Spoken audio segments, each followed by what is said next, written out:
سے ایک جن تھا عزازیل۔ اب دیکھیے کہ جنات کو ایک قرب حاصل ہے ملائکہ کے ساتھ، کیوں؟ وہ نور سے پیدا کیے گئے، یہ نار سے پیدا کیے، کتنا قرب ہے دونوں میں۔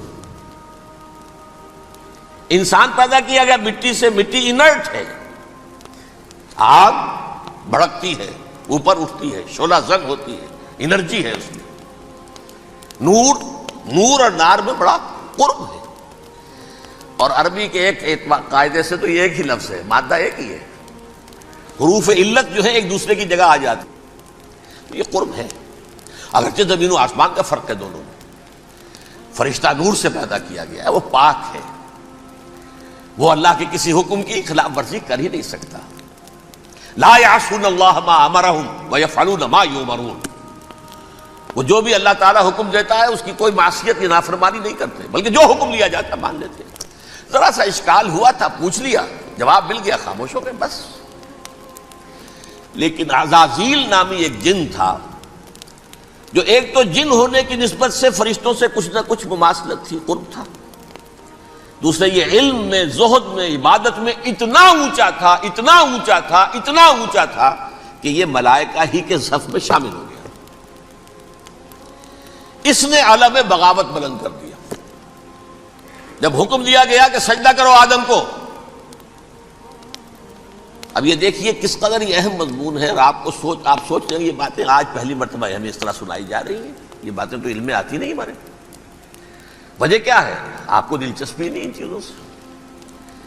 جدید تہذیب نے ان چیزوں کی اہمیت کو زیرو کر دیا۔ قرآن میں اہمیت کا کیا عالم ہے؟ 7 جگہ یہ مضمون قرآن میں آیا ہے کہ فرشتوں کو ہم نے حکم دیا سجدہ کرو آدم کو، سب نے سجدہ کیا۔ فسجد الملائکۃ کلھم اجمعون، سارے کے سارے، کل کے کل، سب نے مل کر سجدہ کیا آدم کو، اللہ کے حکم سے فوراً تعمیل کر دی۔ الا ابلیس ابا واستکبر وکان من الکافرین، ابلیس نے نہیں کیا، انکار کیا، استکبار کیا، گھمنڈ کیا۔ اور اس کو سورہ کہف میں بیان کر دیا گیا، یہ اس لیے کہ وہ اصل میں جنات میں سے تھا، اگرچہ شامل تو تھا فرشتوں میں اس وقت۔ کانا من الجن ففسق عن امر ربہ، وہ اصل میں جنات میں سے تھا، اس وجہ سے وہ اپنے رب کے اس فیصلے کے خلاف کھڑا ہو گیا، سرکشی تھی اس میں۔ یہ معاملہ اتنا اہم ہے، اب آپ سمجھیے کہ 7 مرتبہ سورہ بقرہ، سورہ اعراف، سورہ حجر، سورہ بنی اسرائیل، سورہ کہف، سورہ طٰہٰ، سورہ صاد، 6 مکی صورتوں میں ذکر ہے یہ، اور ایک مدنی صورت سورہ بقرہ۔ ان میں سے اکثر مقامات پر پھر جب اللہ نے کہا کہ اچھا تم نے یہ سرکشی کی ہے اور ہمارے حکم کی خلاف ورزی کی ہے تو یہاں سے نکل جاؤ، دفع ہو جاؤ، تم مردود ہو، مردود ملعون، ان علیک لعنتی الی یوم الدین، اب تجھ پر لعنت رہے گی میری قیامت کے دن۔ اس نے کہا اچھا پروردگار پھر مجھے ذرا مہلت دے دے، رب فانظرنی الی یوم یبعثون، قیامت تک میری زندگی طویل کر دے۔ فاذهب فانک من المنظرین، کہہ دیا اچھا جاؤ، تمہاری یہ درخواست بھی ہم نے قبول کی۔ انہوں نے کہا پروردگار اب میں اس آدم کو بھی گمراہ کر کے چھوڑوں گا اور آدم کی نسل کو تباہ کر کے چھوڑوں گا۔ انتہائی شدید چیلنج کے انداز میں یہ قرآن مجید میں 4-5 مرتبہ مضمون آیا ہے۔ میں نے صرف 2 جگہ سے آپ کو اس وقت کوٹ کر کے سنایا تھا۔ سورہ اعراف میں اللہ تعالیٰ فرماتے ہیں قالا، اس پر ابلیس نے کہا فبما اغویتنی، تو اے رب جو تو نے مجھے گمراہ کیا ہے، مجھے ذلیل کر دیا، مجھ پر فوقیت دے دی، اس کو انا خیر منہ، میں اس سے بہتر ہوں، خلقتنی من نار وخلقتہ من طین، بنایا تو نے مجھے آگ سے اور اس کو بنایا مٹی سے، پھر مجھ سے مطالبہ کہ میں سجدہ کروں، اور میں نے سجدہ نہیں کیا تو اب تو نے مجھے ملعون قرار دے دیا۔ قال فبما اغویتنی لأقعدن لهم صراطک المستقیم، اب میں یہ نسل آدم کے لیے، اس کو برباد کرنے کے لیے تیری سیدھی راہ کے اوپر گھات میں بیٹھوں گا، سیدھے راستے پر چلنے نہیں دوں گا۔ ثم لآتینہم من بین ایدیہم، پھر میں ان پر حملہ آور ہوں گا، ان کے سامنے سے بھی، ومن خلفہم، ان کے پیچھے سے بھی، وعن ایمانہم، ان کے داہنی جانب سے بھی، وعن شمائلہم، اور ان کے بائیں جانب سے بھی، ولا تجد اکثرہم شاکرین، اور تو دیکھے گا کہ ان کی اکثریت تیری شکر گزار بندوں پر مشتمل نہیں ہوگی۔ یہ چیلنج تھا، اور ایک چھوٹا سا چیلنج جو سورہ صاد میں آیا ہے، اور یہاں تو اس نے اللہ کے جلال کی قسم کھا کر کہا، قال فبعزتک لأغوینہم اجمعین، اے رب تیری عزت، تیرے جلال کی قسم ہے، میں ان سب کو گمراہ کر کے چھوڑوں گا، الا عبادک منہم المخلصین، سوائے ان میں سے وہ کچھ لوگ جنہیں تو خالص اپنا بندہ بنا لے، جنہیں تو اپنا بندہ بنا لے، مخلص، مخلص نہیں، مخلص یہ مفعول ہے، فاعل نہیں ہے، جسے تو بنا لے۔ بعض لوگوں کو اللہ چن لیتا ہے، هو اجتباکم، تمہیں چن لیا ہے، استفاء، اجتباء، وہ بچیں گے جن کو تو اپنی خاص امان میں لے لے گا، باقی میں سب کو گمراہ کر کے چھوڑوں گا۔ یہ ہے اصل دنیا میں نوع انسانی کا ابدی دشمن، ازلی سے ابدی تک۔ اور اس میں نوٹ کیجئے کہ اس کی اصل بنیاد کیا ہوئی؟ دو لفظ، تکبر اور حسد۔ استکبرا، تکبر کیا، انا خیر منہ، میں اس سے بہتر ہوں۔ یہ ساری بس کی گانٹھ یہی ہے، سب سے بڑی گمراہی کی وجہ یہی ہے۔ اسی لیے کہا ہے حدیث میں، لن يدخل الجنہ من کان فی قلبہ مثقال حبۃ من کبر، جنت میں ہرگز وہ شخص کبھی بھی داخل نہیں ہو سکے گا جس کے دل میں رائے کے دانے کے برابر بھی کبر ہے۔ تکبر سب سے بڑا جرم ہے۔ الکبر ردائی، اللہ فرماتا ہے یہ تکبر، یہ تو میری چادر ہے۔ کوئی شخص تکبر کرتا ہے تو گویا میری چادر گھسیٹ رہا ہے میرے کندھے سے۔ عرب میں کسی شخص کی توہین کرنی ہوتی تھی تو اس کی چادر گھسیٹتے تھے، ننگا کر دیا گویا کہ تو یہ میری ردائی ہے، الکبر ردائی، یہ میری چادر ہے، یہ جامہ مجھے زیب دیتا ہے، مجھ پر راستہ تھا۔ اور حسد، آدم کو جو برتری عطا ہو گئی، اس حسد کی آگ میں وہ جل رہا ہے اور اس کا انتقام لینا چاہتا ہے۔ آدم سے بھی، آدم کو بھی گمراہ کیا، جنت سے نکلوایا، ویسے نکلنا تو انہیں تھا ہی مشیت اذنی میں، لیکن فوری طور پر اللہ کے حکم کی خلاف ورزی تو کروائی نا۔ فعصى آدم ربہ فغوى، آدم نے اپنے رب کے حکم کی نافرمانی کی اور گمراہ ہوا عارضی طور پر۔ یہ دوسری بات ہے، توبہ کر لی، اللہ نے توبہ قبول فرما لی، معاف کر دیا۔ کوئی مستقل جو ہے وہ نسل انسانی پر اس گناہ کا اثر متوارث طور پر نہیں آ رہا ہے، ختم ہو چکا معاملہ، ہوا تھا ہو گیا۔ فتلقى آدم من ربہ کلمات فتاب علیہ انہ هو التواب الرحیم۔ اور توبہ کی شان یہ ہے جب وہ قبول ہو جائے اللہ کی جناب میں، کیا تائب من الذنب کمن لا ذنب لہ، گناہ سے توبہ کرنے والا ایسے ہوتا ہے جیسے اس نے کبھی گناہ کیا ہی نہیں تھا۔ لیکن بہرحال وہ گمراہ کرنے میں کامیاب ہو گیا، حضرت آدم اور حوا کو بھی۔ اور نوع انسانی کی عظیم اکثریت، عظیم اکثریت، عظیم اکثریت اس کے داؤ میں آئی ہوئی ہے نہیں۔ کتنے ہیں وہ عباد اللہ المخلصین، الا عبادک منہم المخلصین، کتنے ہیں جو واقعتاً خالصتاً اللہ کے بندے بن گئے ہوں، جنہیں اللہ نے اپنا بنا لیا، اپنا قرار دے دیا۔ اب اس کے ساتھ نوٹ کیجئے، اس ابلیس کے ساتھ ایک فوج بھی ہے جسے قرآن مجید میں کہا گیا ہے یہ اس کی پارٹی ہے، حزب الشیطان، یہ اکیلا نہیں ہے۔ ایک تو وہ عزازیل ہے، اس کی طویل ترین عمر اللہ نے دے دی، وہ تو قیامت تک رہے گا۔ باقی بھی جنات جو ہیں ان کی نسل میں سے، جو اس کی نوع میں سے، اس کی نسل میں سے، جنات کی عمریں انسانوں کی عمروں سے زیادہ ہیں، بہت زیادہ ہیں، لیکن پھر بھی اتنی نہیں ہے۔ یہ خاص ہے اس کا معاملہ کہ اس نے کہا تھا رب انظرنی الی یوم یبعثون، مجھے دے دے مہلت اس وقت تک تاکہ میں ثابت کر کے دکھا دوں کہ جسے تو نے یہ خلافت دیا یہ اس کا اہل نہیں ہے۔ Let me prove this point ولا تجد اکثرہم شاکرین، تو ان کی اکثریت کو شکر گزار نہیں پائے گا۔ وہ ابلیس جو ہے وہ ریکریوٹ کرتا ہے اپنے فوجی، اول تو خود جنات میں سے جو اس کے نمبر 1 لشکری ہے۔ قرآن مجید میں اس کا اشارہ دیا گیا ہے، انہ یراکم ہوا وقبیلہ من حیث لا ترونہم۔ دیکھو لوگو، اے انسانوں، وہ ابلیس لعین عزازیل اور جو اس کے قبیلے کے لوگ ہیں، جنات ہیں، وہ تمہیں وہاں سے دیکھتے ہیں اور تاکتے ہیں اور حملہ کرتے ہیں جہاں سے تم انہیں نہیں دیکھتے. وہ غیر مرئی ہیں، انویزیبل ہیں، تمہیں نظر نہیں آتے. ویزیبل دشمن کا وار تو روک لو گے، انویزیبل کا کیسے روکو گے؟ انہو یراکم ہوا وقبیلہ، اکیلا ہی نہیں ہے وہ تو تمہیں تاکتا ہے، تم پر حملہ کرتا ہے، گھات میں لگ کر جو ہے تمہارے اوپر حملہ کرتا ہے، وہ بھی اور اس کے ساتھ اس کے قبیلے کے لوگ جنات بھی، من حیث لا ترونہم، جہاں سے کہ تم انہیں نہیں دیکھتے.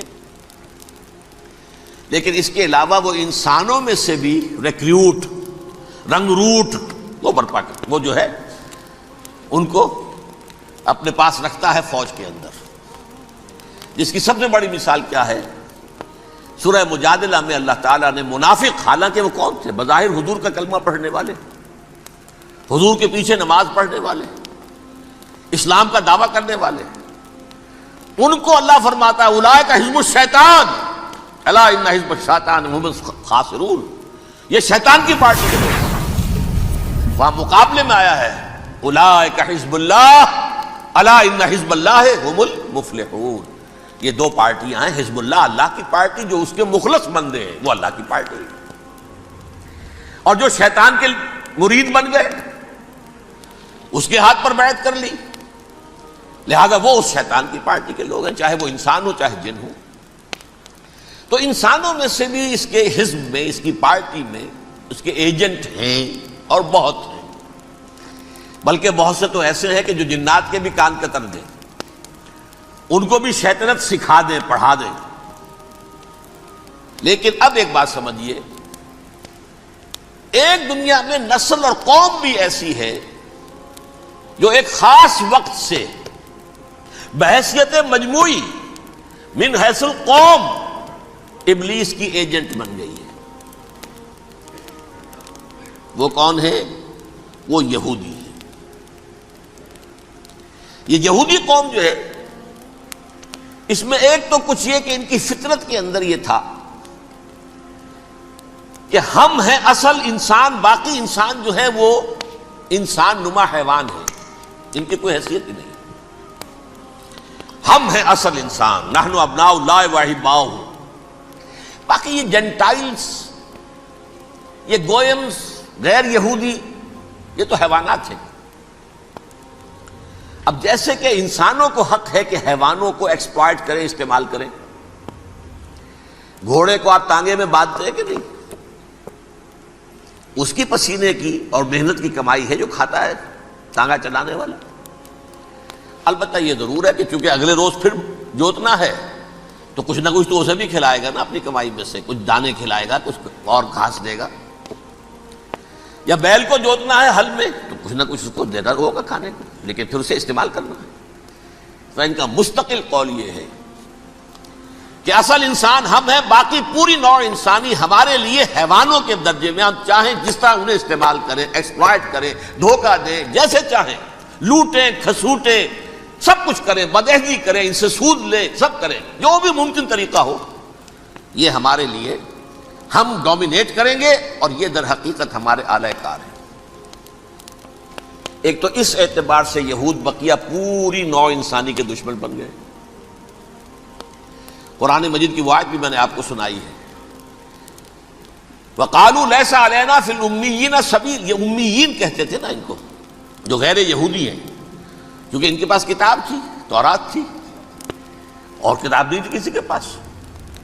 لہذا یہ صحیح ان پڑھ ہے، پاگل ہے، جاہل ہے، امی ہے. ہم ہیں صاحب کتاب، ہمارے پاس شریعت، ہمارے پاس کتاب. یہ لوگ ان پڑھ ہیں، جاہل ہیں. لیس علینا فی الامیین سبیل.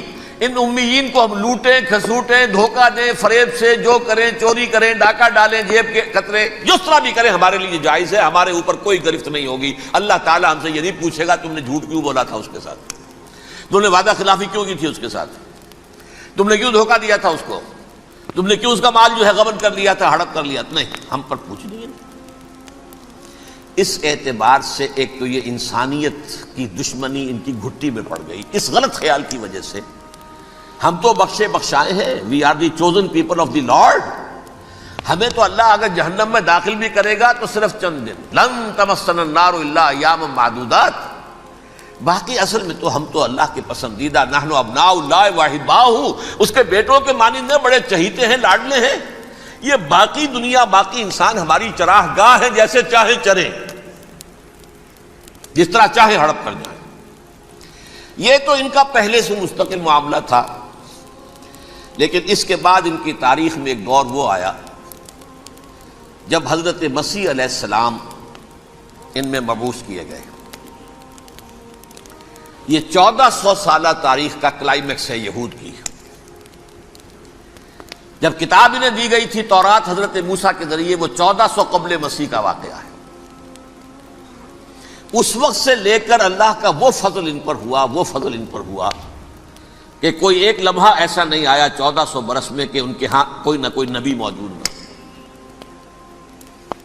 یہ تار ٹوٹا ہی نہیں، 2 سے شروع ہوا، موسیٰ ہارون علیہ السلام، اور 1400 برس کے بعد پھر آخری 2 ہیں، عیسیٰ اور یحییٰ علیہ السلام، یوں سمجھ لیجئے، اور اس کے درمیان یہ تار ہے، اور اس تار میں کوئی ایک لمحہ ایسا نہیں آیا کہ کوئی نبی موجود نہ۔ اس میں اتار چڑھاؤ بہت سے آئے ہیں، اس کا وہ میرا موضوع نہیں ہے اس وقت۔ قبل مسیح کی تاریخ جو ہے وہ میرا موضوع نہیں ہے۔ قرآن مجید میں سورہ بنی اسرائیل کے پہلے رکوع میں اس کا تذکرہ موجود ہے۔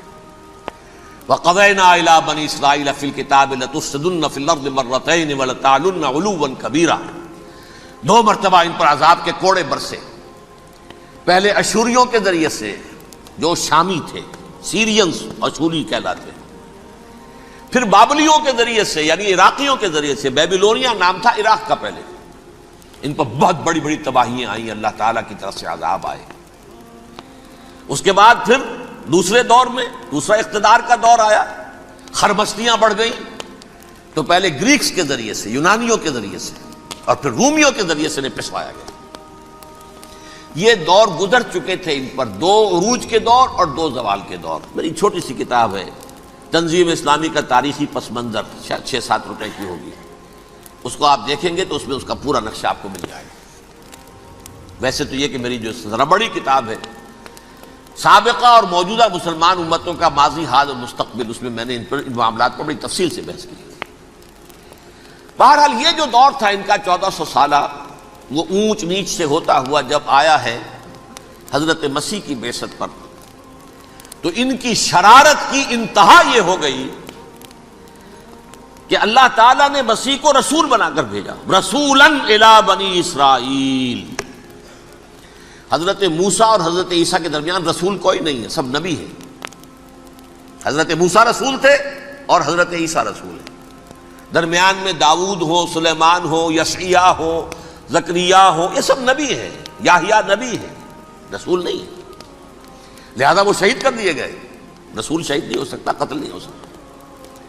لیکن عیسیٰ اور موسیٰ کے درمیان 1400 برس ان کے جو ہیں، تو اس کا کلائمیکس ہے حضرت مسیح علیہ السلام کی بعثت، اور حضرت مسیح علیہ السلام کو جسے اللہ نے اپنی روح قرار دیا، روح منہ، کلمتہ القاہا الی مریم، اللہ کا کلمہ، عظیم ترین معجزات۔ انہوں نے کیا کہا؟ یہ ولد الزنا ہے، حرامزادہ، معاذ اللہ، نقل کفر نہ باشد، یہ جادوگر ہے، یہ مرتد ہے، یہ واجب القتل ہے۔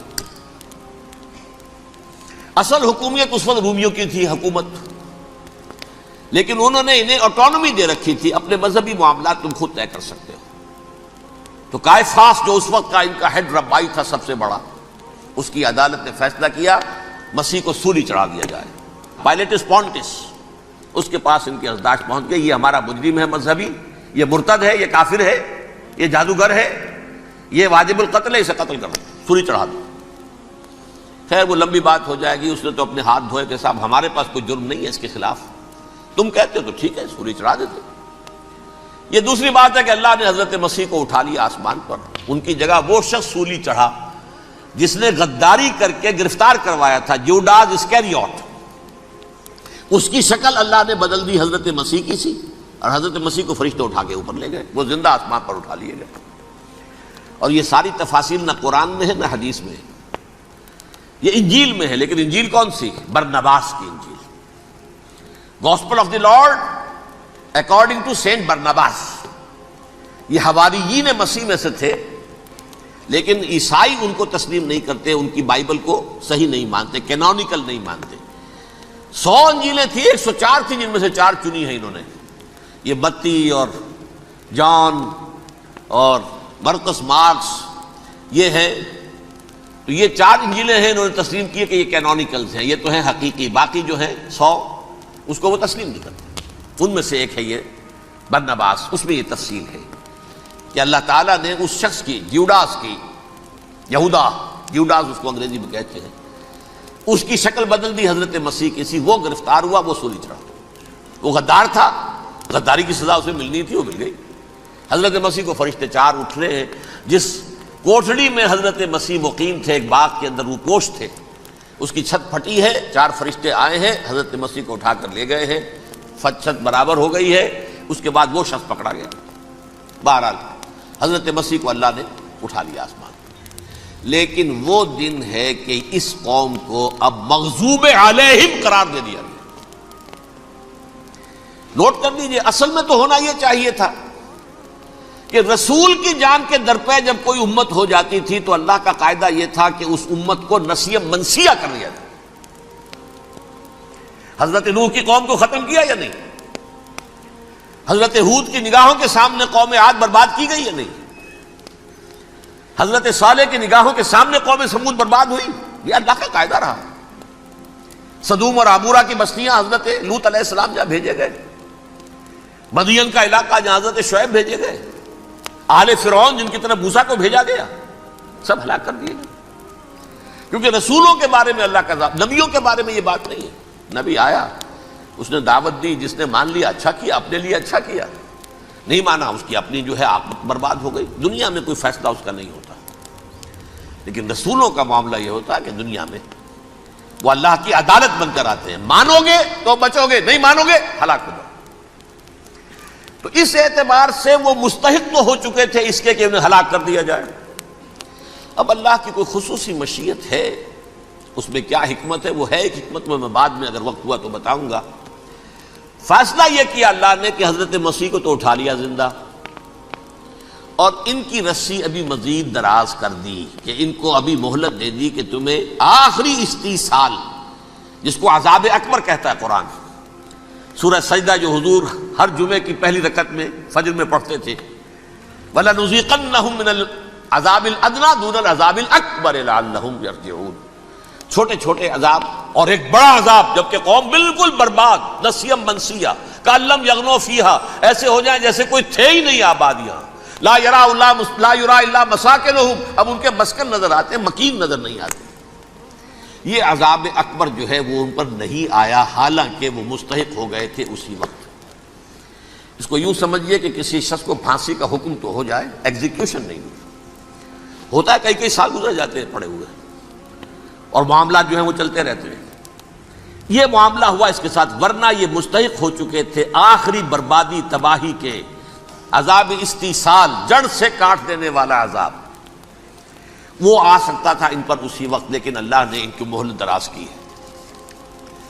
لیکن اس کے بعد اللہ نے ان کو ایک اور موقع دیا،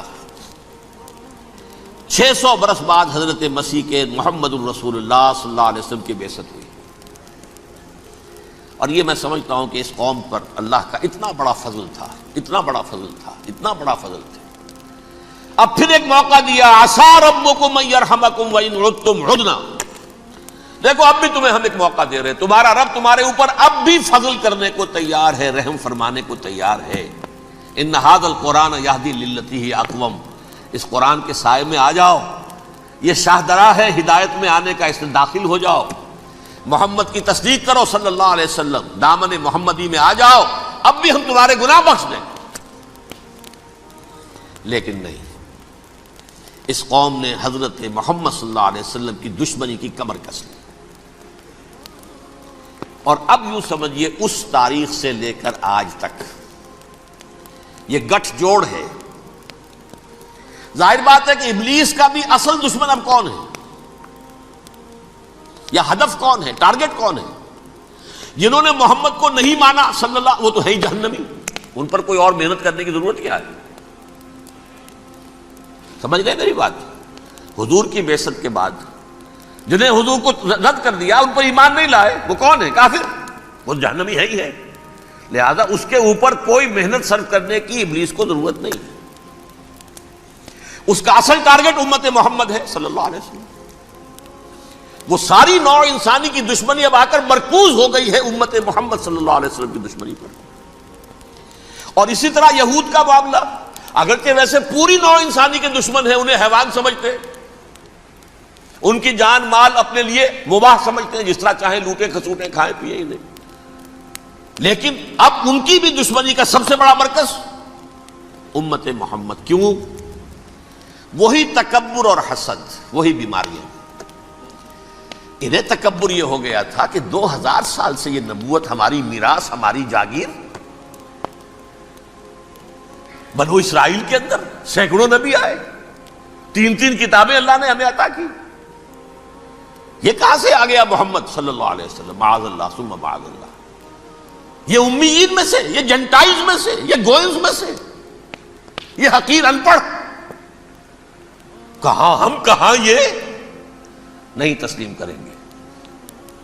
حالانکہ قرآن کہتا ہے یعرفونہ کما یعرفون ابناہم، ان کے علماء ایسے پہچانتے تھے حضور کو جیسے اپنے بیٹوں کو پہچانتے کہ یہ آخری نبی ہے، لیکن تکبر اور حسد کی آگ میں جل اٹھے۔ اب ان کے بھی دشمنی کس سے ہے؟ محمد اور امت محمد صلی اللہ علیہ وسلم۔ یہ گٹھ جوڑ ہے۔ اب دیکھیے، یہ ہے میری گفتگو کا اب تک کی گفتگو کا حاصل، یہ گٹھ جوڑ، ایک غیر مرئی دنیا، انویزیبل دنیا کا ابلیس لعین اور جنات میں سے اس کے لشکری فوج،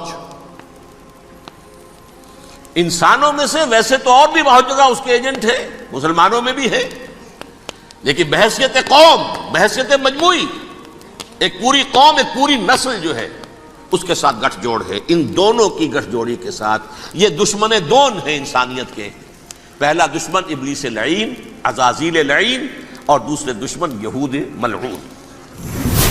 اب میں آپ کو ذرا اس جو انسانوں میں سے انسان دشمنی کا جن کا سب سے بڑا رول ہے، میں ان کی 2000 سالہ تاریخ کا آپ کے سامنے نقشہ رکھنا چاہتا ہوں۔ ان 1400 سال کا تو میں نے صرف 4 آپ کو پوائنٹس بتائے۔ موسیٰ سے عیسیٰ تک 1400 برس علیہم الصلاۃ والسلام، 2 مرتبہ عروج، 2 مرتبہ زوال، اشیریوں کے ہاتھوں پٹوائی، بابلیوں کے ہاتھوں پٹانا، گریکس کے ہاتھوں مرمت، رومنز کے ہاتھوں مرمت۔ یہ جو 2000 سال ہیں، کیونکہ اب تو ظاہر بات ہے 21ویں صدی شروع ہو گئی، 20 صدیاں حضرت مسیح کو پوری ہو گئی۔ پہلی بات نوٹ کیجئے، حضرت مسیح کی پیدائش ہے سن 1 قبل مسیح۔ یہ نقطہ آپ نے کبھی سنا ہے یا نہیں؟ جب ملینیم کا سلسلہ شروع ہوا تھا پچھلے سال، تو میں نے بیان کر دیا تھا کہ ایک عجیب حساب کے اندر انہوں نے غلطی کی ہوئی ہے۔ حضرت مسیح کی پیدائش ہوئی 25 دسمبر کو، سن انہوں نے شروع کر دیا، اس کے بعد جنوری آئی تو پہلا سال شروع ہو گیا۔ اگر جنوری سے پہلا سال شروع ہوا تو یہ 6 دن جو ہے تو اس کے پچھلے سال میں تھے، لہذا کہا جائے گا کہ Jesus Christ was born 1 year before Christ, BC۔ تو 1 قبل مسیح میں حضرت مسیح کی پیدائش ہوئی۔ یہ آخری اسرائیلی نبی اور رسول۔ یہودی علماء کی مخالفت، دشمنی، سولی پر چڑھوا دینا میں بیان کر چکا ہوں۔ سن 33 عیسوی میں جبکہ حضرت مسیح کی عمر 33 برس تھی، اللہ تعالیٰ نے انہیں زندہ آسمان پر اٹھا لیا، لیکن یہودیوں نے اپنے خیال کے مطابق انہیں سولی پر چڑھوا دیا، ان کی موت واقع ہو گئی۔ اگرچہ اس کے بعد یہ اختلاف ہے ان میں، یہودی کہتے ہیں وہ سولی پر چڑھ گیا، ختم ہوا، مر گیا، عیسائی کہتے ہیں نہیں، انتقال ہوا ہے مسیح کا صلیب پر، لیکن پھر وہ دوبارہ زندہ ہو گئے ہیں۔ ان کی لاش ایک غار میں رکھ دی گئی تھی، وہاں ریزریکشن ہو گیا، ان کا وہاں سے بعد الموت وہیں ہو گیا، اور پھر انہیں اللہ نے زندہ آسمان پر اٹھا لیا۔ تو ہمارے اور عیسائیوں کے درمیان نوٹ کر لیجئے، یہ چیز مشترک ہے کہ حضرت مسیح آسمان پر زندہ اٹھائے گئے. فرق کیا ہے؟ وہ سمجھتے ہیں کہ سولی دیے گئے، سولی پر مرے، پھر زندہ ہوئے، پھر گئے. ہم سمجھتے ہیں کہ نہیں، وما صلبوہ وما قتلوہ، انہوں نے نہ صلیب دے سکے انہیں اور نہ انہیں قتل کر سکے، بل رفع اللہ الیہ، اللہ نے اٹھا لیا. پھر ہمارا اور یہ اس کا عیسائیوں کا ایک اور اتفاق ہے، سیکنڈ کمنگ آف جیسس، حضرت مسیح دوبارہ آئیں گے. یہ عیسائیوں کا بھی عقیدہ ہے اور ہمارا بھی. بہرحال تو جیسا کہ میں نے عرض کیا کہ اس وقت یہ عذاب استیصال، عذاب اکبر کے مستحق ہو چکے تھے، لیکن اللہ نے ان کی مدت دراز کی ہے. لیکن ان پر دنیاوی عذاب کا ایک کوڑا جو ہے اللہ تعالیٰ کی طرف سے اسی وقت برسا. دنیاوی عذاب دنیا میں رہتے ہوئے ختم نہیں کیا گیا. 37 برس بعد حضرت مسیح کے رفع سماوی کے 37 برس بعد سن 70 میں یہودیوں نے بغاوت کی رومیوں کے خلاف. رومی ٹائٹس جنرل تھا ایک، اس نے پھر جو حملہ کیا ہے 1,33,000 یہودی ایک دن میں قتل کیا یروشلم میں، اور ہیکل سلیمانی گرا دیا. وہ ہیکل پہلے بھی گرا تھا، پہلے 1400 سال کے دوران میں بھی نبوکدنضر نے گرایا تھا، لیکن پھر اس کے 150 سال بعد انہوں نے دوبارہ بنا لیا تھا، اس لیے وہ اسے سیکنڈ ٹیمپل کہتے ہیں. پہلا ٹیمپل جو حضرت سلیمان نے بنایا تھا نبوکدنضر نے گرا دیا 587 قبل مسیح میں، پھر دوبارہ انہوں نے 150 سال کے بعد بنا لیا. وہ اس تاریخ کا حصہ ہے، میں نے جس کے بارے میں آپ کو تفصیل نہیں بتائی. اس میں یہ ہوا سن 70 میں وہ گرا دیا گیا، وہ آج تک گرا پڑا ہوا ہے. نمبر 2 یہ کہہ دیا گیا کہ یہودیوں اس ارض فلسطین سے نکل جاؤ، تم یہاں نہیں رہ سکتے. اب لہذا جس کا جہاں سینگ سمایا چلا گیا. یورپ میں چلے گئے، ایشیا میں آ گئے، عرب میں آ گئے. یہ 3 قبیلے جو رات بھی میں نے عرض کیا تھا، بنو قینقاع، بنو نذیر اور بنو قریظہ، یہ وہاں سے آ کے مدینے میں آباد ہو گئے. جس کا جہاں سینگ سمایا، افریقہ میں، ہندوستان میں، جہاں چلے گئے. ڈایاسپورا اسے کہتے ہیں، وہ آپ نوٹ کر لیجیے اس لفظ کو، ڈایاسپورا. ہمارا دور انتشار، جبکہ ہمیں ہماری اصل سرزمین تو فلسطین ہے، حضرت ابراہیم کا مسکن، حضرت اسحاق، حضرت یعقوب کا مسکن فلسطین، یہ ہے ہماری اصل جاگیر، یہ تو ہماری جدی پشتی جاگیر ہے. لیکن یہاں سے نکال دیے گئے سن 70 عیسوی میں، اور وہاں سے لے کے 1917 تک ان کا ڈایاسپورا جاری رہا. یہ دور انتشار ہے. اس دور انتشار کے اب چند حصے ہیں جس کو میں چاہتا ہوں کہ آپ علیحدہ علیحدہ سمجھ لیں. دور انتشار کا جو پہلا جو ہے تقریباً 300 برس رومی حکمران تھے. وہ یہودیوں کے بھی دشمن تھے اور عیسائیوں کے بھی دشمن تھے. عیسائی اور یہودی ایک دوسرے کے بھی دشمن تھے، لیکن رومی سمجھتے تھے کہ یہ ایک ہی تھیلی کے چٹے بٹے ہیں.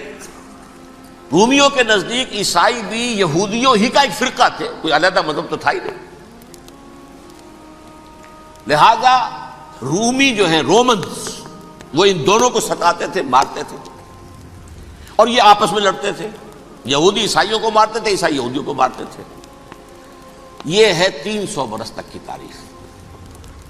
سن 300 عیسوی میں کیا ہوا؟ ایک معجزہ ہو گیا. بہت عظیم ایمپرر کانسٹینٹائن، قسطنطین اعظم، رومن ایمپررز میں سے بہت بڑا ایمپرر، وہ عیسائی ہو گئے. اب تو معاملہ بالکل تلپٹ ہو گیا، پوری سلطنت عیسائی ہو گئی. اب عیسائیوں کے عیش ہو گئے اور یہودیوں پہ مار پڑنی شروع ہوئی. اب عیسائیوں کا آپ خود سوچئے کہ جنہیں وہ خدا بنا بیٹھے ہیں، خدا کا بیٹا قرار دے رہے ہیں، ان کے قاتل کون؟ یہودی، بدماش. لہذا ان کی وہ پٹائی شروع ہوئی ہے یورپ میں، پوری رومن امپائر میں. انہیں ذلیل کیا گیا، شہروں میں آمد بند، علیحدہ رہو، گھیٹوز کے اندر رہو. یہودی کا نام جو ہے وہ گالی بن گیا، جیسے آج بھی یہودی گالی کہتے ہیں، جیسے خنزیر کا لفظ. آخر وہ بھی اللہ کی مخلوق ہے، لیکن آپ کو معلوم ہے کوئی شخص زبان پر نام نہیں لانا چاہتا خنزیر کا، سور کا. ہے تو مخلوق، وہ بھی ایک حیوان ہے. ایسے ہی یہ ہے یہودی، یہودی گالی، جھوٹ گالی. لہذا ایک طرف تو ان دونوں کے درمیان دشمنی، جس کو قرآن کہتا ہے وَأَغْرَيْنَا بَيْنَهُمُ الْعَدَاوَةَ وَالْبَغْضَاءَ، ہم نے ان کے مابین دشمنی جو ہے پیدا کر دی ہے۔ اور جب یہ پوری سلطنت عیسائی ہو گئی تو قافیہ تنگ ہو گیا یہودیوں کا۔ اب آئیے 571 عیسوی، یعنی جبکہ ڈائسپورا کو کتنا عرصہ ہو چکا تھا؟ 500 برس۔ سن 70 سے شروع ہوا نا ڈائسپورا، جب ٹائٹس نے گرایا ہے ہیکل کو اور نکال باہر کیا انہیں فلسطین سے، بھاگ جاؤ یہاں ایک یہودی بھی نہیں رہے گا، فلسطین سے نکال دیے گئے۔ اس کے پورے 500 برس بعد سن 571 عیسوی میں حضور کی پیدائش ہوئی، ولادت باسعادت محمد الرسول اللہ صلی اللہ علیہ وسلم۔ 610 میں آپ پر وحی کا آغاز ہوا، لیکن حضور کے ساتھ ان کا معاملہ کیا رہا؟ اول تو جبکہ حضور ابھی مکے ہی میں تھے، یہودیوں نے ریشہ دوانیاں شروع کر دی حضور کے خلاف۔ قریش مکہ کو سکھاتے تھے، پڑھاتے تھے، ان سے یہ پوچھو، ان سے یہ پوچھو، انہیں اس طرح تنگ کرو، ان سے یہ امتحان لو، یہ آپ کے علم میں ہے۔ سورہ بنی اسرائیل میں، سورہ کہف میں وہ سوالات، جو امتحانی سوالات آئے تھے، ذوالقرنین کون تھا، اصحاب کہف کون تھے، تم رسول بنے پھرتے ہو تو بتاؤ، اور یہ روح کی حقیقت کیا بتاؤ، یہ ساری ریشہ دوانیاں کر رہے تھے بیٹھے ہوئے، ابھی وہیں پر حضور ابھی پہنچے بھی نہیں۔ ہجرت فرما کر حضور تشریف لے آئے تو حضور نے، جسے ماسٹر سٹروک کہا جائے گا، یعنی اسٹیٹس مین شپ کا ماسٹر سٹروک، آپ نے مدینے میں آتے یہودیوں کے ساتھ پیکٹ کر دیا، جوائنٹ ڈیفنس پیکٹ آف مدینہ، کہ اگر مکے والے ہم پر حملہ کریں گے تو ہم مل جل کر ایک قوم کی حیثیت سے مقابلہ کریں گے۔ یہ میثاق مدینہ کہلاتا ہے، جس کے بہت غلط معنی پہنائے جا رہے ہیں آج کل۔ بہرحال میں موضوع میرا چونکہ یہ نہیں، میں ادھر نہیں جاؤں گا۔ لیکن ہوا کیا؟ ہر مرتبہ یہ خیانت کے مرتکب ہوئے، ان نے جو عہد کیے تھے ان سے پھرے، اندر ہی اندر سازش، ریشہ دوانی، حضور کی بدترین دشمنی۔ سورہ نساء کی آیت نمبر 12 میں 13 میں فرمایا ہے لا تزال تطلع علی خائنۃ منہم، اے نبی ہمیشہ آپ کے علم میں ان کی طرف سے خیانتیں، بددیانتیاں آتی رہیں گی۔ اور بار بار وہ مسلسل جنگ کی آگ بھڑکاتے تھے، قریش کو دعوت دیتے، آؤ آؤ آؤ، ہم اندر سے بغاوت کر دیں گے، تم آؤ تو صحیح، ختم کریں محمد کو اور اہل ایمان کو صلی اللہ علیہ وسلم ورضی اللہ تعالی عنہم اجمعین۔ لیکن پھر جب وہ آتے تھے تو یہ دبک جاتے تھے، ان میں ہمت نہیں تھی، میدان کے مرد نہیں رہے تھے۔ یہ سورہ حشر میں ان کا نقشہ کھینچا گیا ہے، کھلے میدان میں مقابلے کی اس کے اندر صلاحیت ہی نہیں ہے۔ یہ تو فصیلوں کے پیچھے سے، جیسے عورتیں کہیں دیہات میں لڑائی ہوتی ہے تو مرد جو ہے گلیوں میں لڑتے ہیں، عورتیں اوپر سے پتھر پھینکتی ہیں، بس وہ کام یہ کر سکتے تھے، من ورائے جدر، فصیلوں کے پیچھے سے، جنگ میں میدان میں نہیں آ سکتے۔ بہرحال قرآن مجید میں ہے یہ، سورہ مائدہ کی آیت نمبر 64، کلما اوقدوا نارا للحرب اطفاها اللہ۔ اکثر و بیشتر مواقع پر تو یہ جب آگ بھڑکاتے تھے جنگ کی، اللہ اسے بجھا دیتا تھا۔ لیکن بہرحال اس کے باوجود جنگیں ہوئی، غزوہ بدر، غزوہ احد ہوئی کہ نہیں، یہ ساری اس اصل شرارت میں کی۔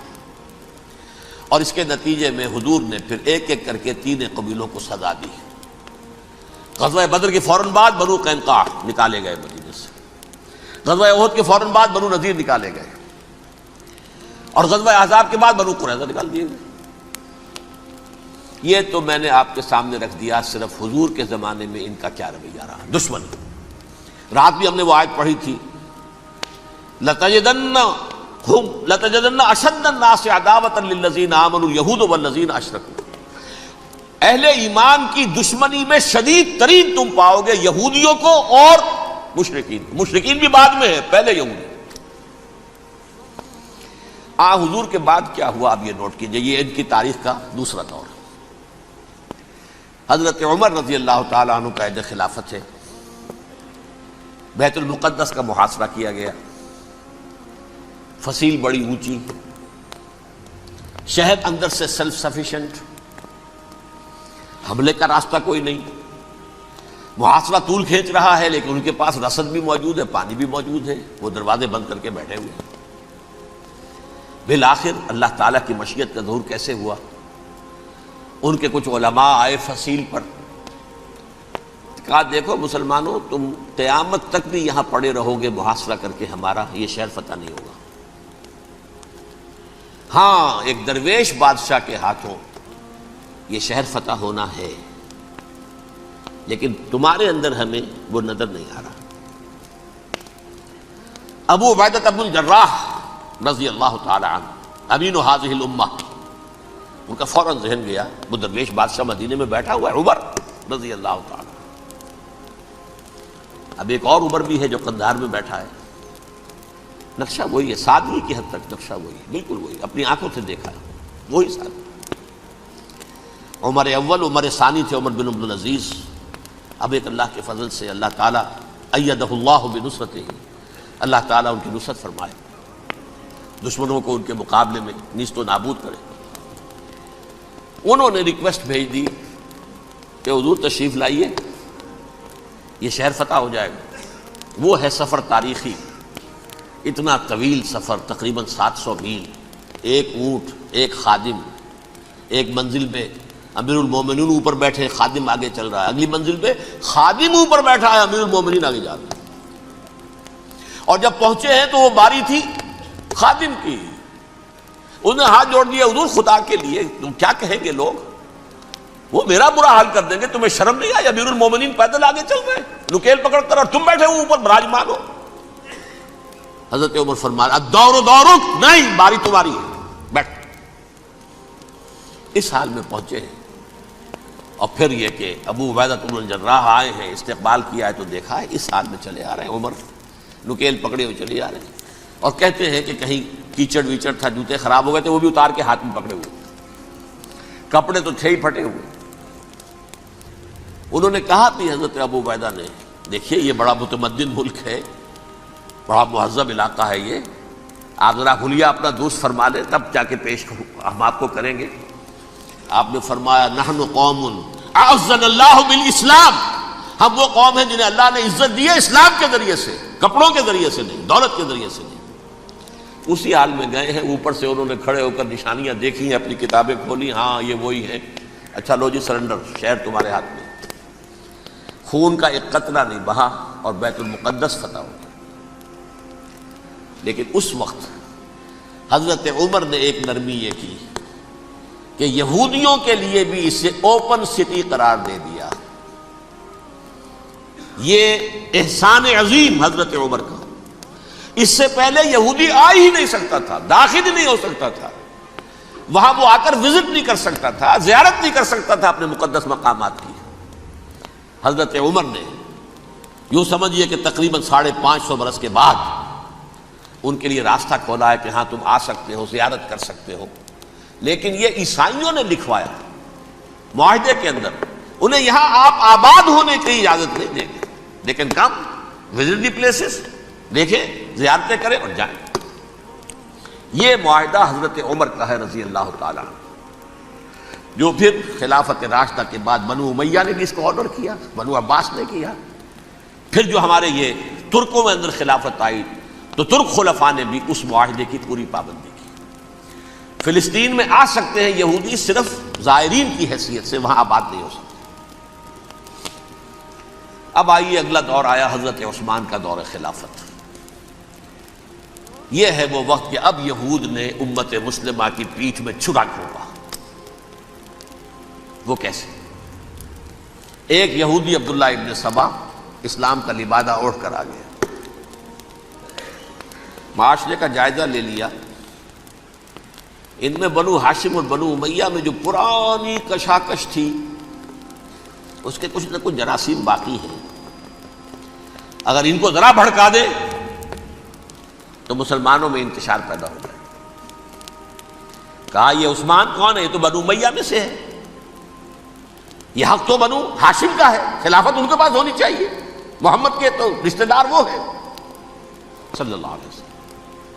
عوام الناس کے اندر بات پھیلنی شروع ہوئی، پھر ایک بڑی سازش کے انداز میں حضرت عثمان کے خلاف پروپیگنڈا، حضرت عثمان کے جو عاملین تھے، گورنر تھے، ان کے خلاف پروپیگنڈا، اور ایسی ہوشیاری کرتے تھے کہ کوفے میں کوفے کے حاکم کے خلاف کچھ نہیں کہنا، اجی مصر میں یہ ہو رہا ہے، اجی شام میں یہ ہو رہا ہے، اجی یہ جو عثمان ہے وہ یہ کر رہا ہے، یہ ظلم ہو رہا ہے، یہ لوٹ مار ہو رہی ہے، یہ خیانتیں ہو رہی ہیں۔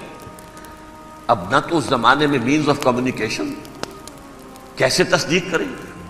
افواہیں تو آپ آج کراچی کے اندر شروع ہو جائے تو پتہ نہیں چل سکتا کسی کو کہ کیا اس میں صداقت ہے، کیا جھوٹ ہے، اور بری بات جو ہے فطرت انسانی کی کمزوری ہے، وہ فوراً قبول کرتا ہے، کسی کے بارے میں اچھی بات ماننے کو تیار نہیں ہوتا، لیکن بری بات تو فوراً تیار ہے۔ بہرحال یہ فتنہ انہوں نے اٹھایا، حضرت علی کی الوہیت کا فتنہ اٹھایا، حضرت عثمان کے خلاف الفتنۃ الکبریٰ برپا کیا، حضرت عثمان شہید ہوئے، اس کے بعد 5 برس تک مسلمان ایک دوسرے کی گردنیں کاٹتے رہے، باہمی خانہ جنگی ہوئی، امت کو وہ زخم لگایا ہے جو آج تک جس سے خون رس رہا ہے۔ یہ شیعان عثمان اور شیعان علی تھے جو بعد میں پھر سنی اور شیعہ ہو، اور آج تک ہے۔ فتنہ کس نے جگایا؟ ایک عبداللہ ابن سبا یہودی اور اس کے کارندے، شیطان کا ایجنٹ، اور انسانوں میں سے بھی اس کے جو بھی حواریین تھے اور شیطانوں کے اندر سے بھی تھے، انہوں نے بھی اس آگ کو بھڑکایا۔ یہ آپ سوچ لیجئے کہ یہ کس نے وہ زخم لگایا؟ یہودی۔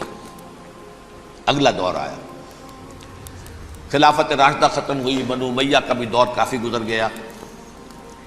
طارق ابن زیاد 712 عیسوی میں حملہ کرتے ہیں اسپین پر۔ اسپین اس وقت عیسائیت کا بہت بڑا گڑھ، بڑے کٹر ترین عیسائی جو ہے وہ اسپین میں تھے، لہذا یہودیوں کی وہاں بہت پٹائی ہوتی تھی، یہ میں بتا چکا ہوں، دشمنی تھی ان کی تو چلی آ رہی تھی عیسائیوں کے ہاتھوں یہودیوں کی، وہ تو سن 300 عیسوی سے ایمپرر کانسٹنٹائن کے بعد سے شروع ہو گئی تھی۔ اس حوالے سے یہودیوں نے اس وقت چالاکی یہ برتی، کچھ راستے واسطے بتائے، کچھ مدد کی طارق ابن زیاد کی۔ طارق ابن زیاد نے انہیں اپنا محسن سمجھا، ہسپانیہ فتح ہو گیا تو یہودی چونکہ محسنین کی فہرست میں آ چکے تھے، انہیں بہت اقتدار نصیب ہوا، بڑی سپورٹ مسلمانوں نے دی۔ ان کے بڑے بڑے علماء جو ہیں اسی دور کے اندر پیدا ہوئے، بڑے بڑے تھنکرز ان کے اسی دور میں پیدا ہوئے۔ بن گوریون جو کہ ایک وزیر اعظم تھا اسرائیل کا، اس نے یہ لکھا ہے اپنی کتاب میں، Muslim Spain was the golden era of our diaspora.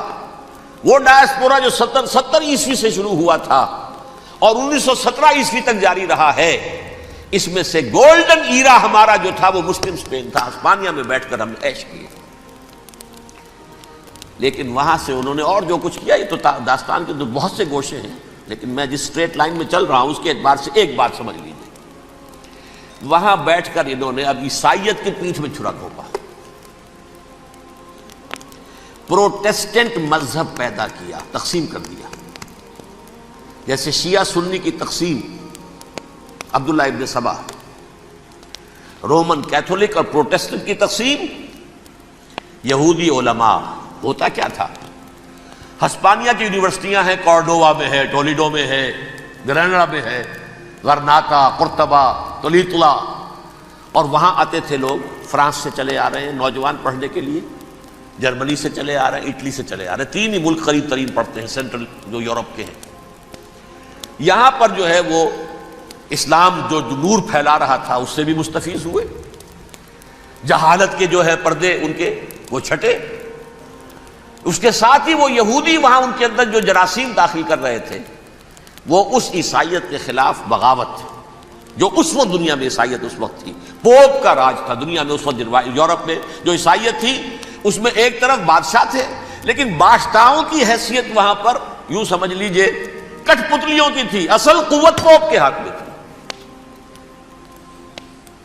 اور پوپ کو انہوں نے جیسے قرآن نے کہا اتخذوا احبارهم ورهبانهم اربابا من دون اللہ، چونکہ سینٹ پال نے شریعت موسوی ساقط کر دی تھی تو اب شریعت تھی ہی نہیں، پوپ کو اختیار تھا جس چیز کو چاہے حلال قرار دے دے، جس چیز کو چاہے حرام قرار دے دے۔ اتخذوا احبارهم ورهبانهم اربابا من دون اللہ۔ انہوں نے کہا صاحب یہ پوپ کس بلا کا نام ہے، یہ بھی انسان ہے، بات تو ٹھیک تھی نا، اصل حیثیت تو کتاب کی ہونی چاہیے نا، ڈیوائن بک، دی ریویلڈ اسکرپچر. لہذا اور یہ کتاب ہر شخص پڑھ سکتا ہے. کوئی پوپ کے باپ کو جو ہے کوئی اس کے لیے پروپرائٹری رائٹس تو نہیں ہے کہ صرف پوپ پڑھ سکتا ہے یا پادری پڑھ سکتے ہیں. ہم بھی پڑھ سکتے ہیں, ہم بھی سمجھ سکتے ہیں. یہ باتیں تھی کہ جن کو بڑھا چڑھا کر بیان کر کے اور پوپ کا اقتدار ختم کرا دیا اور توجہ مرکوز کر دی بائبل کی طرف. اب بائبل میں بڑا حصہ تو اولڈ ٹیسٹامنٹ کا ہے. نتیجہ کیا ہوا؟ یہود کی عظمت پروٹیسٹنٹس کے نزدیک مسلم ہو گئی. اصل قوم تو یہ ہے. وہ دشمنی بدلی کہ نہیں بدلی؟ موسیٰ کے امتی یہ ہے, تورات موسیٰ کو دی گئی, ابراہیم کی نسل یہ ہے. لہذا وہ جو دشمنی تھی, جو عداوت تھی کہ ہمارے خدا کو سوری چڑھانے والے ہیں یہ بدماش, اس کا ازالہ ہوا اس پروٹیسٹنٹ مذہب کے نتیجے میں. یہ میں اب آپ کو بتاتا ہوں کہ ایک نتیجہ وہ نکلا ہے جسے برٹرنڈ رسل نے بیان کیا ہے. اس کی کتاب ہے ان پریز آف آئیڈلنس, صفحہ 108. وہ لکھتا ہے the Christians retaining the Judaic belief in special revelation added to it the Roman desire for worldwide domination and the Greek taste for metaphysical subtleties. The combination produced the most fiercely persecuting religion that the world has yet known. یہ تین چیزیں آ کر عیسائیت میں مل گئی. ایک تو جب یہ اولڈ ٹیسٹامنٹ جو ہے وہ ان کے ہاتھ میں آ گئی, اور اس کے میں کچھ آپ کو بتا دیتا ہوں کہ اولڈ ٹیسٹامنٹ کی تعلیمات, کیونکہ یہ اولڈ ٹیسٹامنٹ جو ہے یہ محرف تھی. اصل تورات تو گم ہو گئی تھی 587 قبل مسیح میں, جب پہلی مرتبہ ہیکل جو ہے تباہ ہوا ہے, اس وقت ختم ہو گئی تھی.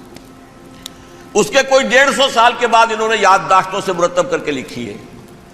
اب اس میں ان کے اپنے خیالات, اپنے امانی, اپنی توجیحات وہ شامل ہو گئی.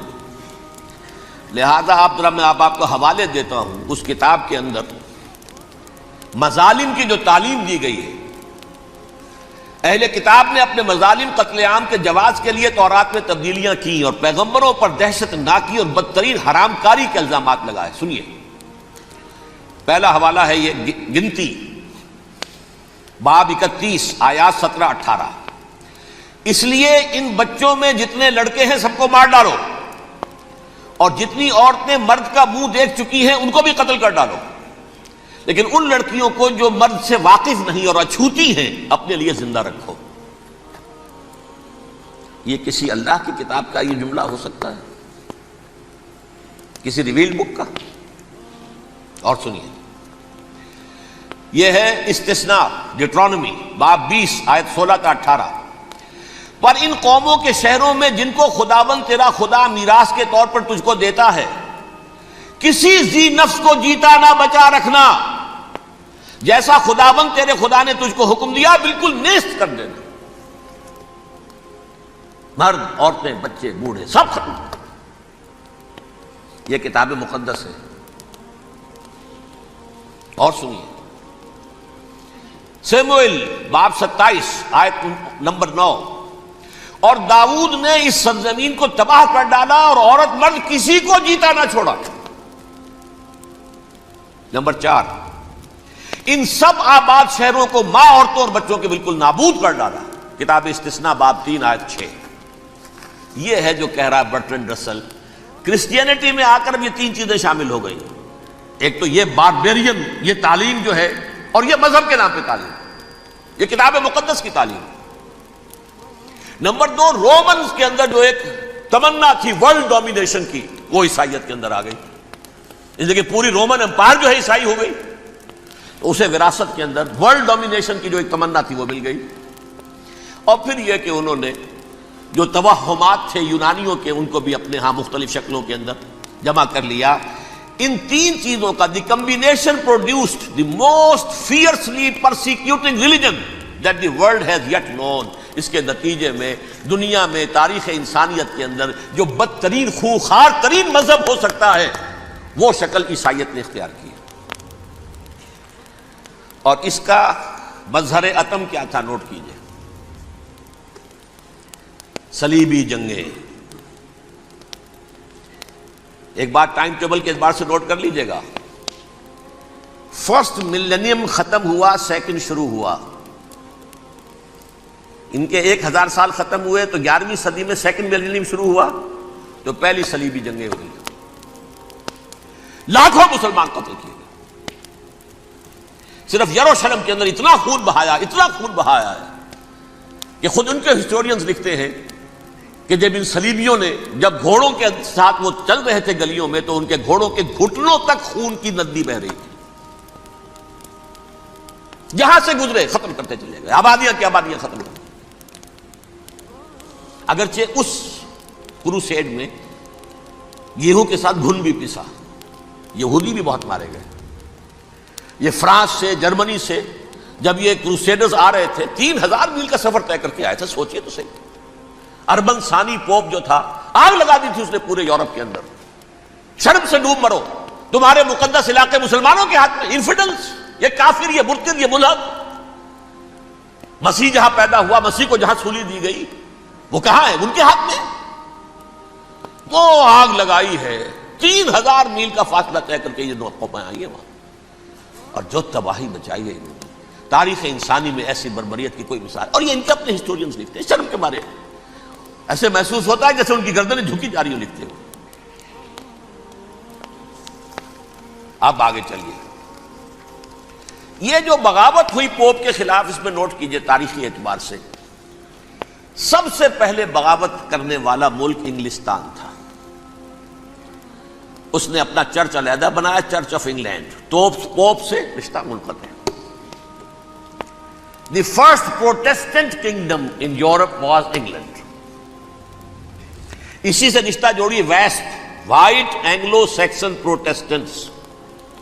ان میں اولیت کا شرف کسے حاصل ہے؟ برطانیہ شریف کو. یہاں پر انہوں نے اب ایک بہت بڑا جو کارنامہ کیا، پوپ کی گرفت کب ہوئی یورپ پر سے، پروٹیسٹنٹ مذہب کا فروغ ہوا تو انہوں نے سود کی اجازت حاصل کر لی. جب تک پوپ کی حکومت تھی سود حرام تھا.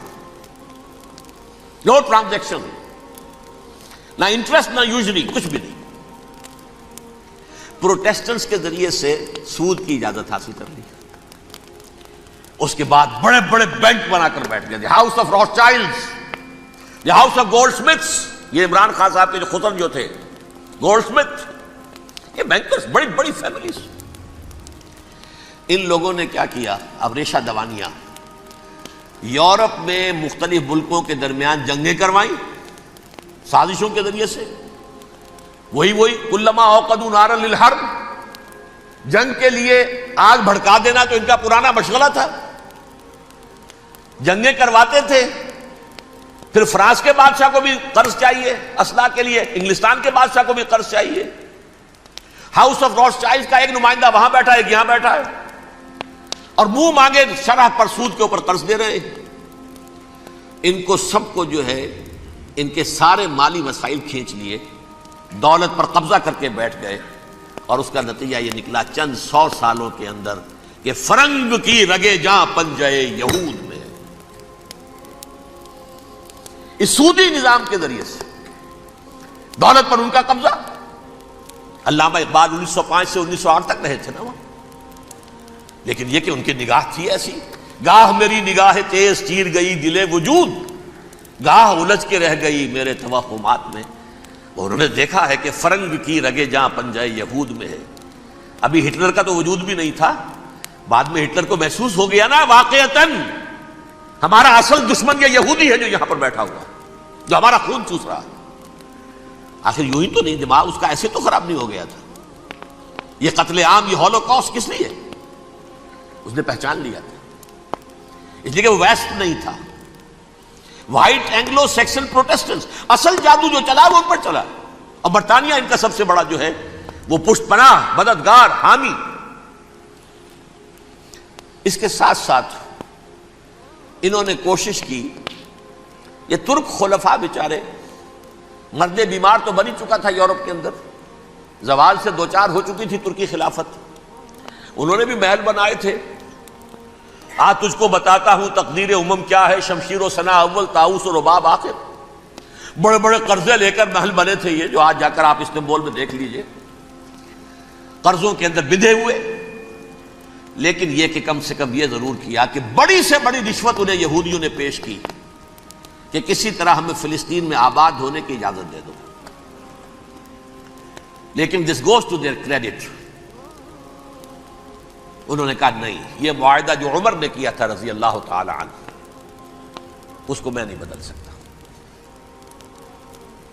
تم جاؤ، جا کے زیارت کرو، آ جاؤ، تم وہاں آباد نہیں ہو سکتے، کیونکہ ترکی کے زیر زندگی تھا نا علاقہ، سلطنت عثمانیہ میں شامل تھا، پورا ویسٹ ایشیا، پورا ایسٹ یورپ، پورا شمالی افریقہ، 3 بر اعظموں پر پھیلی ہوئی تھی سلطنت عثمانیہ اور خلافت عثمانیہ، 400 برس تک خلافت ان کے ہاں رہی ہے۔ انہوں نے نہیں مانا، نتیجہ کیا نکلا؟ انہوں نے اس خلافت کے نظام کو ختم کرنے کے لیے سازش شروع کی۔ اس سازش کا نتیجہ تھا، اس کو دیکھ کر بھانپ کر ہندوستان میں تحریک خلافت چلی ہے۔ بولی اماں محمد علی کی جان بیٹا خلافت پر دے دو، ساتھ ہوں تیرے شوکت علی بھی جان بیٹا خلافت پر دے دو، تحریک چلی، ابھی ختم نہیں ہوئی تھی خلافت، لیکن نظر آ گیا تھا۔ بڑا پیارا واقعہ ایک صاحب نے سنایا ہے کہ جب شیخ الہند جو ہیں اسیر تھے مالٹا میں، یہ 1915 سے 1920 تک رہے، تو وہاں جو تھا مالٹا کا جو کیمپ تھا جس میں کہ یہ اسیر تھے، اس کا کمانڈانٹ جو تھا انگریز، انہوں نے دیکھ لیا تھا یہ بہت فرشتہ خصلت انسان ہے، نورانی شکل ہے، تو وہ اچھا میل ملاپ تھا۔ ایک روز کہا حضرت شیخ الہند نے کہ آپ لوگ ہماری خلافت کے پیچھے کیوں پڑے ہوئے ہیں؟ وہ تو ایک مردہ شے ہے، اس میں کوئی جان تو ہے نہیں، کوئی طاقت نہیں ہے، پھر بھی آپ ہماری ایک نشانی ہے، اسے کیوں آپ جو ہے برباد کرنے پر تلے ہوئے؟ اس نے کہا اتنے بھولے نہ بنیے حضرت، ہمیں معلوم ہے اس نیم مردہ خلافت میں بھی طاقت اتنی ہے کہ اگر جہاد کا فتویٰ اس نے دے دیا تو انڈونیشیا سے موریتانیہ تک مسلمان کفن سر سے باندھ کے نکل آئے گا، یہ ہمیں معلوم ہے، لہذا ہم نے ختم کرنا ہی کرنا۔ اور ختم کس سے کرایا؟ ایک فری میسن مصطفیٰ کمال پاشا، چاک کر دی ترک ناداں نے خلافت کی قبا، سادگی اپنوں کی دیکھ اوروں کی عیاری بھی دیکھ۔ عیاری کس کی تھی؟ یہود کی، اور ان کے اعلی کار برطانیہ۔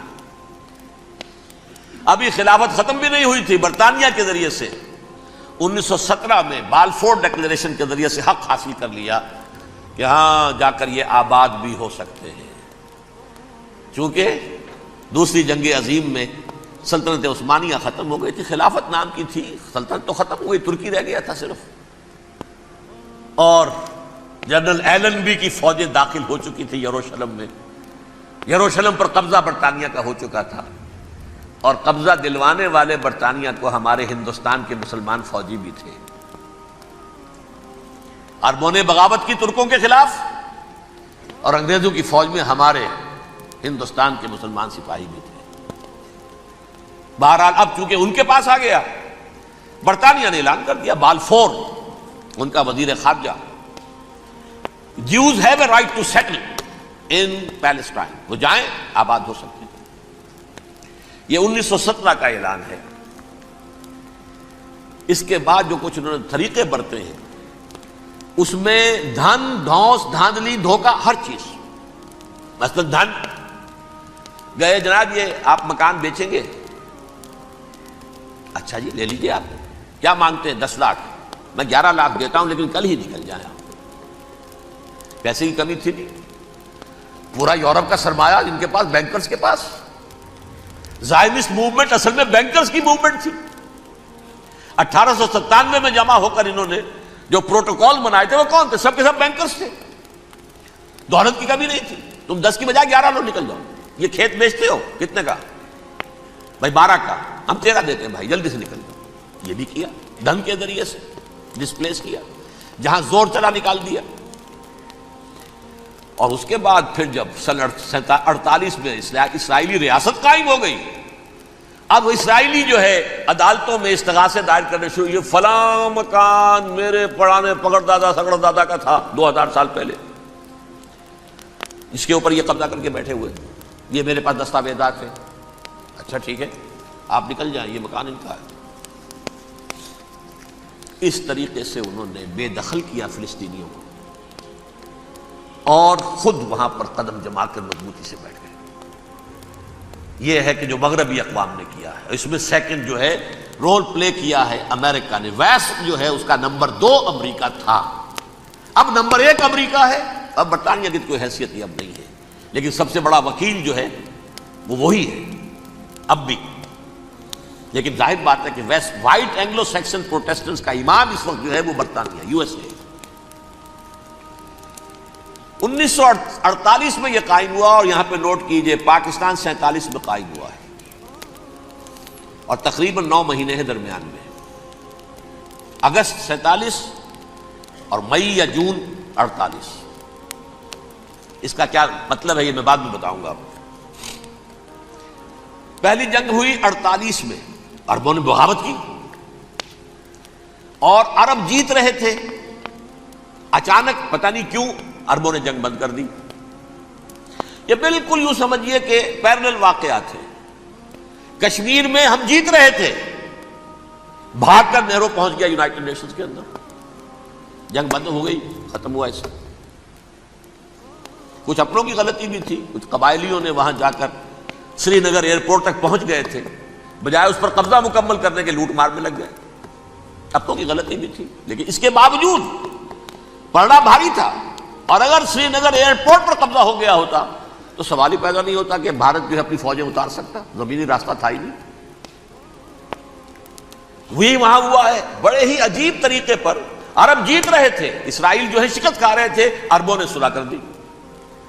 کچھ مہینوں کے بعد عربوں نے دوبارہ جنگ کی۔ اتنے عرصے میں یہ اسرائیلی، یہ سب جو ہے جتنے دہشت گرد ہیں اسرائیلی، یہ اس دور کے لوگ ہیں، وہ چاہے مینیجم بیگن تھا یا کوئی اور، یہ سب کے سب اس دور کے ٹیررسٹ۔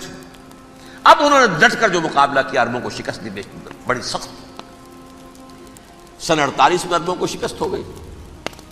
سن 67 میں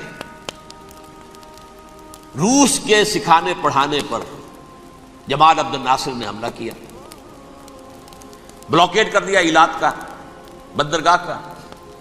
6 دن کی جنگ کے اندر اسرائیلیوں نے روس سے پورا صحرائے سینا لے لیا، اسرائیل شام سے گولان ہائٹس لے لیے، اردن سے یہ پورا مغربی کنارہ جو یہ اردن کا حصہ تھا، اور مشرقی یروشلم اردن کے پاس تھا، اس پر بھی قبضہ کر لیا۔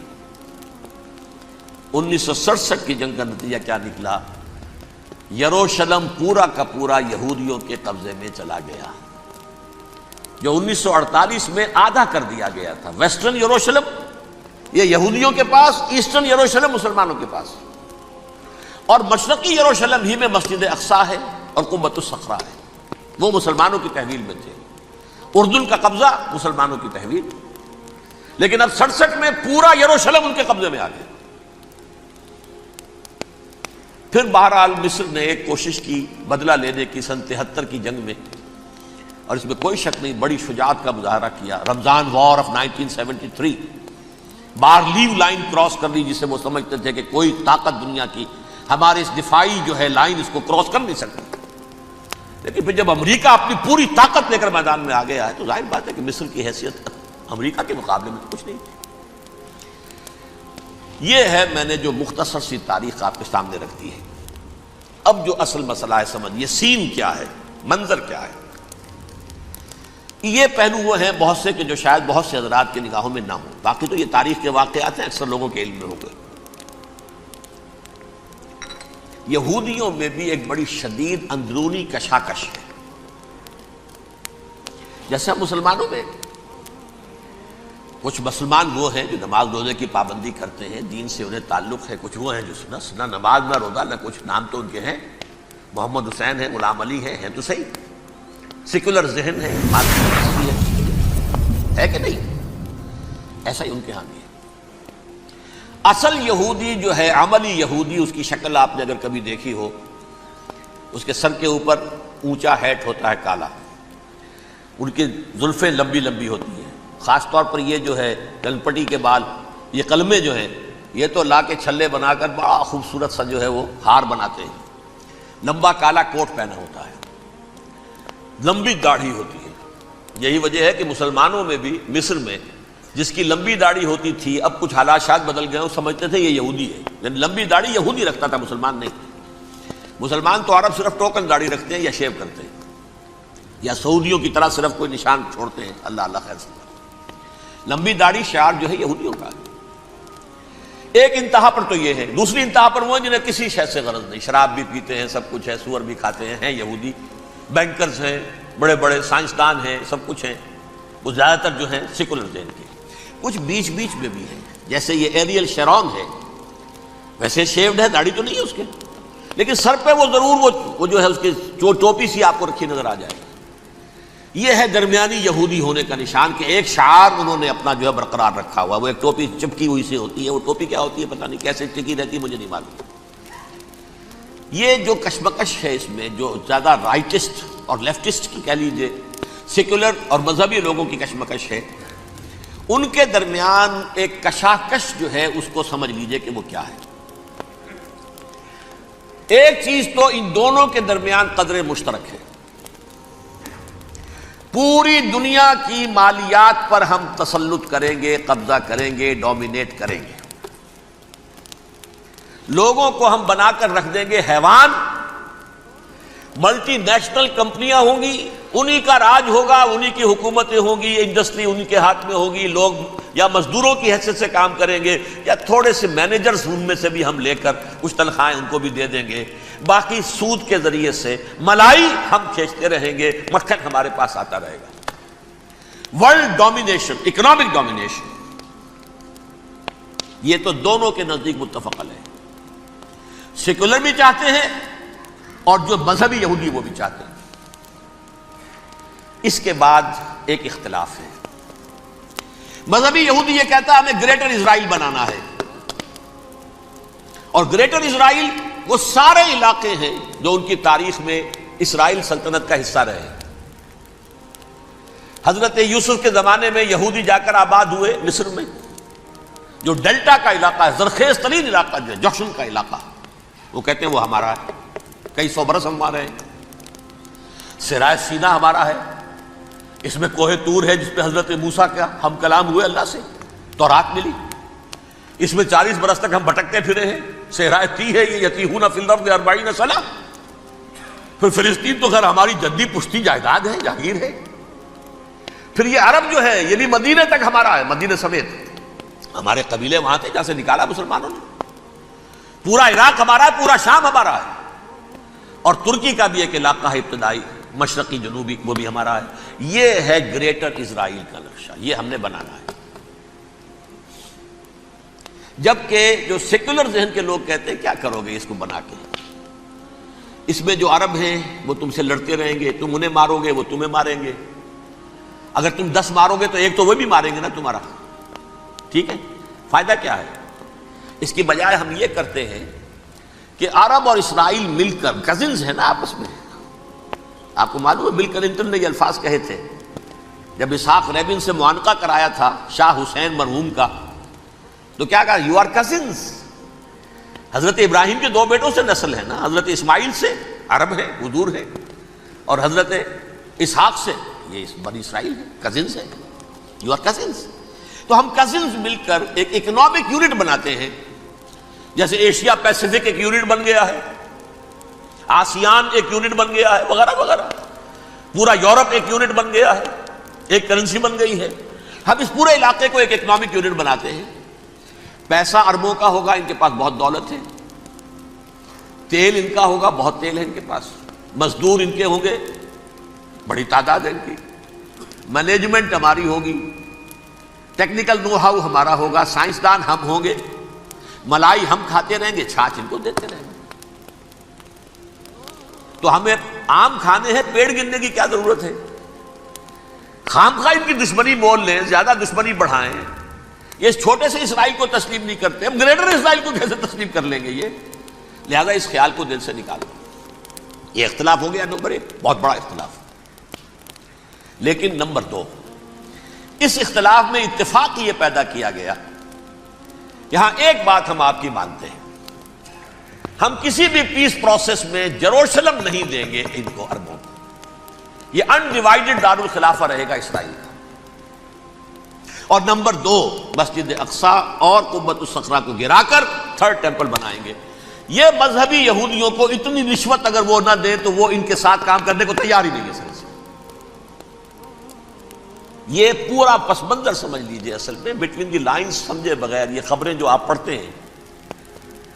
ادھر امریکہ کا معاملہ کیا ہے؟ ایک طرف وہ پشت پناہ ہے، حمایتی ہے، پروٹیکٹر ہے، محافظ ہے اسرائیل کا. اسرائیل امریکہ ہی کی آؤٹ پوسٹ سمجھ لیجئے، اسی کی ایک ریاست سمجھ لیجئے. لیکن اس کے ساتھ ہی وہ اپنی جو دنیاوی عالمی مصلحتیں ہیں، اتنی بڑی قوم عرب کی جو ہے اسے بھی دشمن تو نہیں بنانا چاہتا. ان میں بھی ماڈریٹس کو چاہتا ہے کہ رہے ماڈریٹس، یہ جو ہماری جیب میں ہے، حسنی مبارک ہو، شاہ فہد ہو، جو ہماری جیب میں ہے. ورنہ یہ کہ وہاں پر اگر زیادہ ریڈیکل لوگ آ گئے تو ہمارا ویسے ہی بیڑا غرق ہوگا. لہذا وہ جبر کرتے رہے ان پر کہ صلح کرو کوئی نہ کوئی. یہ صلح کے لیے دباؤ امریکہ کا ہے، اسرائیل نہیں چاہتا صلح، دباؤ ہے امریکہ کا. اب میں آپ کو یاد دلاتا ہوں، خلیج کی جنگ ختم ہوئی. بش، یہ باپ اس کا جو اب ہے بش، اس کا بڑا بش جو سینئر، اس کی پاپولیرٹی ریشو جو ہے 89% تھی اس وقت امریکہ کے اندر. اس نے اتنی بڑی جنگ فتح کی تھی اور چند امریکی مرے صرف. لیکن اس نے ایک موقف اختیار کیا یہود کے خلاف.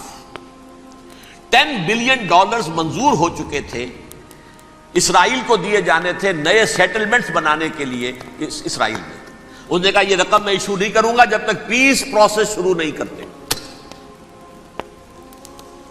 یہ دباؤ تھا جس کے آگے گھٹنے ٹیکنے پڑے $10 بلین کے لیے.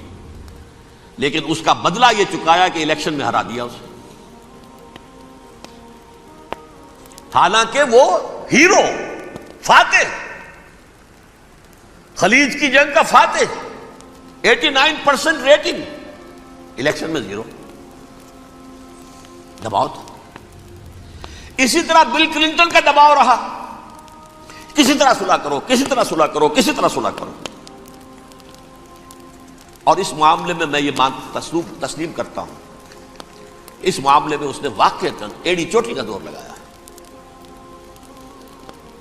اور یہ بھی تسلیم کرتا ہوں کہ اس کے دباؤ میں آ کر ایہود باراک جہاں تک چلا گیا تھا، اب کوئی نہیں جا سکتا. وہ آفر نہیں دے مل سکتی اب دوبارہ فلسطینیوں کو. یہ بھی میں بھول گیا آپ کو بتانا. یہ جب پروسیس شروع ہوا ہے جس کا نام تھا لینڈ فار پیس، اصول کیا دیا تھا امریکہ نے کہ دیکھو اسرائیلیوں، یہودیوں، تم نے سن 67 میں جو زمینیں ان سے چھینی تھی، جو علاقے، یہ ان کو واپس کر دو اور ان سے صلح کر لو، یہ سب تمہیں ریکگنائز کر لیں گے، جنگ ختم ہو جائے گی. صحرائے سینا دے دو، مصر تم سے صلح کر لے گا. وہ ہو گیا. انور سادات نے صلح کر لی، ریکگنائز کر لیا، صحرائے سینا واپس آ گیا. عربوں نے اسے اپنی فولڈ سے نکال دیا، عرب لیگ سے نکال دیا. شام بھی تیار رہا ہے لیکن پورا گولان ہائٹ مانگتا ہے. وہ ابھی جو پچھلے دنوں بل کلنٹن کے آخری دور میں گفتگو ہوئی تھی، اس نے کہا جتنا تم نے ہم سے علاقہ چھینا تھا سارا واپس کرو تو ہم کر لیں گے ریکگنائز. اس میں سے کچھ ایسا اسٹریٹجک امپورٹنس کا علاقہ ہے وہ یہودی کسی طور پر دینے کو تیار نہیں، لہذا صلح نہیں ہو سکی. شرق اردن سے جو علاقہ لیا تھا وہ ٹھیک ہے، وہ رکھو، اس کے اندر فلسطینی ریاست بنا دو. یہ علاقہ جو ہے فلسطینیوں کی میجورٹی ہے اس میں، تو اس کو فلسطینی ریاست بنا لو. ایک ریاست ودن ریاست ہو جائے گی، اسرائیل ریاست، فلسطینی ریاست. یہ ہیں 3 مین پوائنٹس.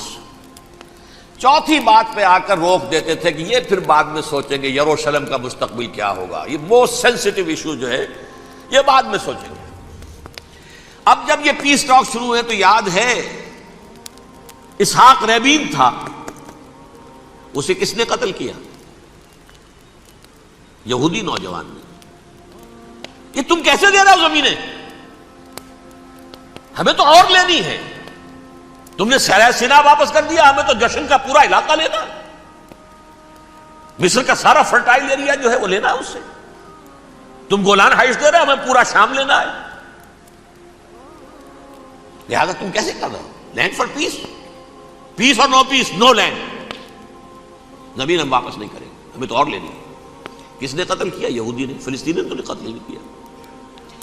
احود بارہ کی بات میں آپ کو بتا رہا ہوں، یہ یہاں تک چلا گیا تھا کہ اسرائیلی ریاست بھی ہم فلسطینی ریاست بھی مان لیں گے، یروشلم بھی مشرقی یروشلم دے دیں گے، تمہارا اقتدار ہوگا اس پر۔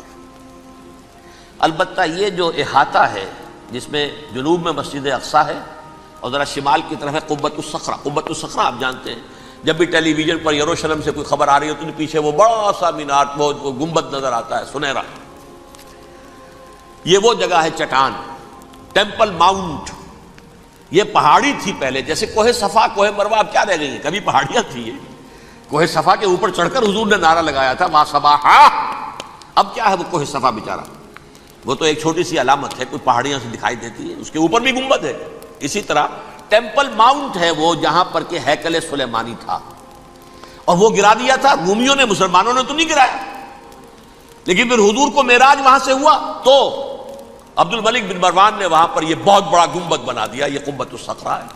وہ مسجد اقصیٰ نہیں ہے، مسجد اقصیٰ اس کے علاوہ ہے، وہ جنوبی علاقے میں ایک ریکٹینگولر احاطہ ہے بہت بڑا، جس کے جنوبی علاقے کے اندر مسجد اقصیٰ ہے، اور یہ اس کے شمالی حصے۔ احود براق نے یہاں تک آفر کر دی تھی کہ مسجد اقصیٰ تو اپنے پاس رکھ لو، لیکن یہ ٹیمپل جو ہے، یہ ٹیمپل ماؤنٹ، یہ قبۃ الصخرہ نہیں۔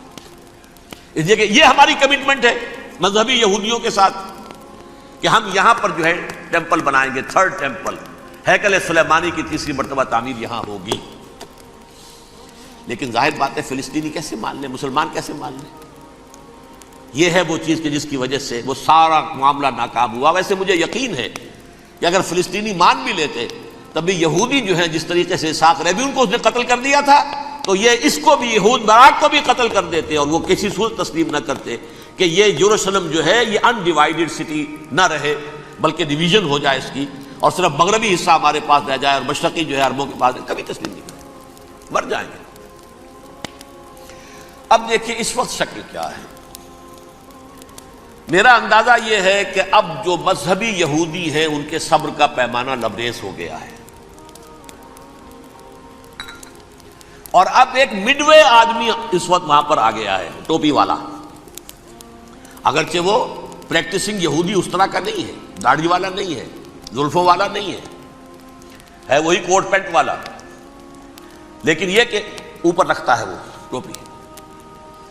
ایریل شرون اور انتہائی سفاک، جس نے کہ فلسطینیوں کے 2 کیمپ ایسے اڑائے تھے جیسے کہ چیونٹیوں کا ہو لشکر ہو اور ان کو پاؤں تلے رون دیا جائے، اس طریقے سے ختم کیا تھا۔ بہت بڑا قاتل، مرڈرر، وہ وزیر اعظم ہے۔ اور اب جو ہے ان کے صبر کا پیمانہ لبریز ہو گیا ہے۔ اب ان کا فیصلہ یہ ہے کہ انہیں 3 بڑے بڑے قدم اٹھانے ہیں۔ نمبر 1، فلسطینیوں کا خاتمہ، ایتھنک کلینزنگ۔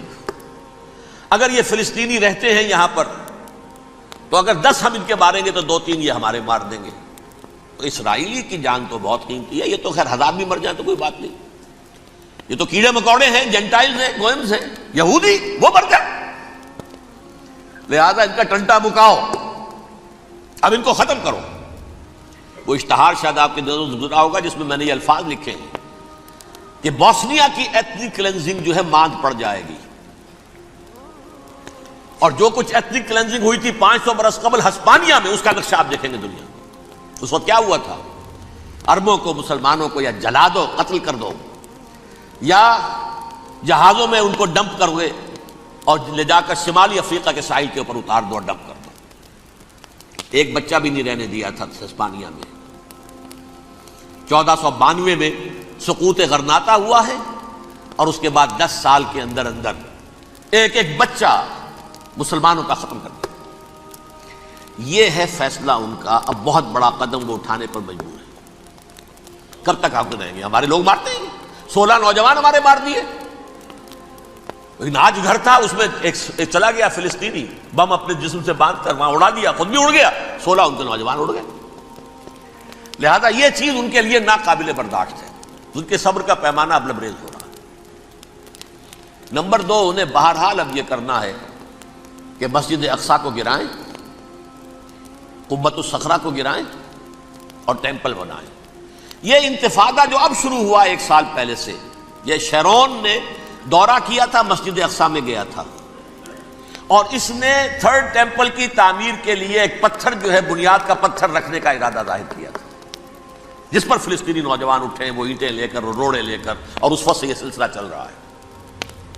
کتنے مارے جا چکے ہیں فلسطینی، لیکن کچھ نہ کچھ یہودی بھی مرے، اسرائیلی بھی مرے، اور جیسا کہ میں نے عرض کیا اب ان کے صبر کا پیمانہ لبریز ہو گیا۔ انف از انف، اب ہم اس معاملے کو ایک دفعہ جو ہے فائنلی ختم کر دیں اور اب بنائیں گے۔ لہذا اب جو ہے کئی ٹن وزن کے وہ جو پتھر تیار ہو کر آ کے رکھ دیے گئے ہیں کہ یہاں یہ بنیاد پڑنی ہے، اس کے اندر یہ پتھر لگے۔ بلکہ ایک لطیفہ بھی مجھے یاد آیا ہے، یہ کوئی 30 سال پرانی بات ہے۔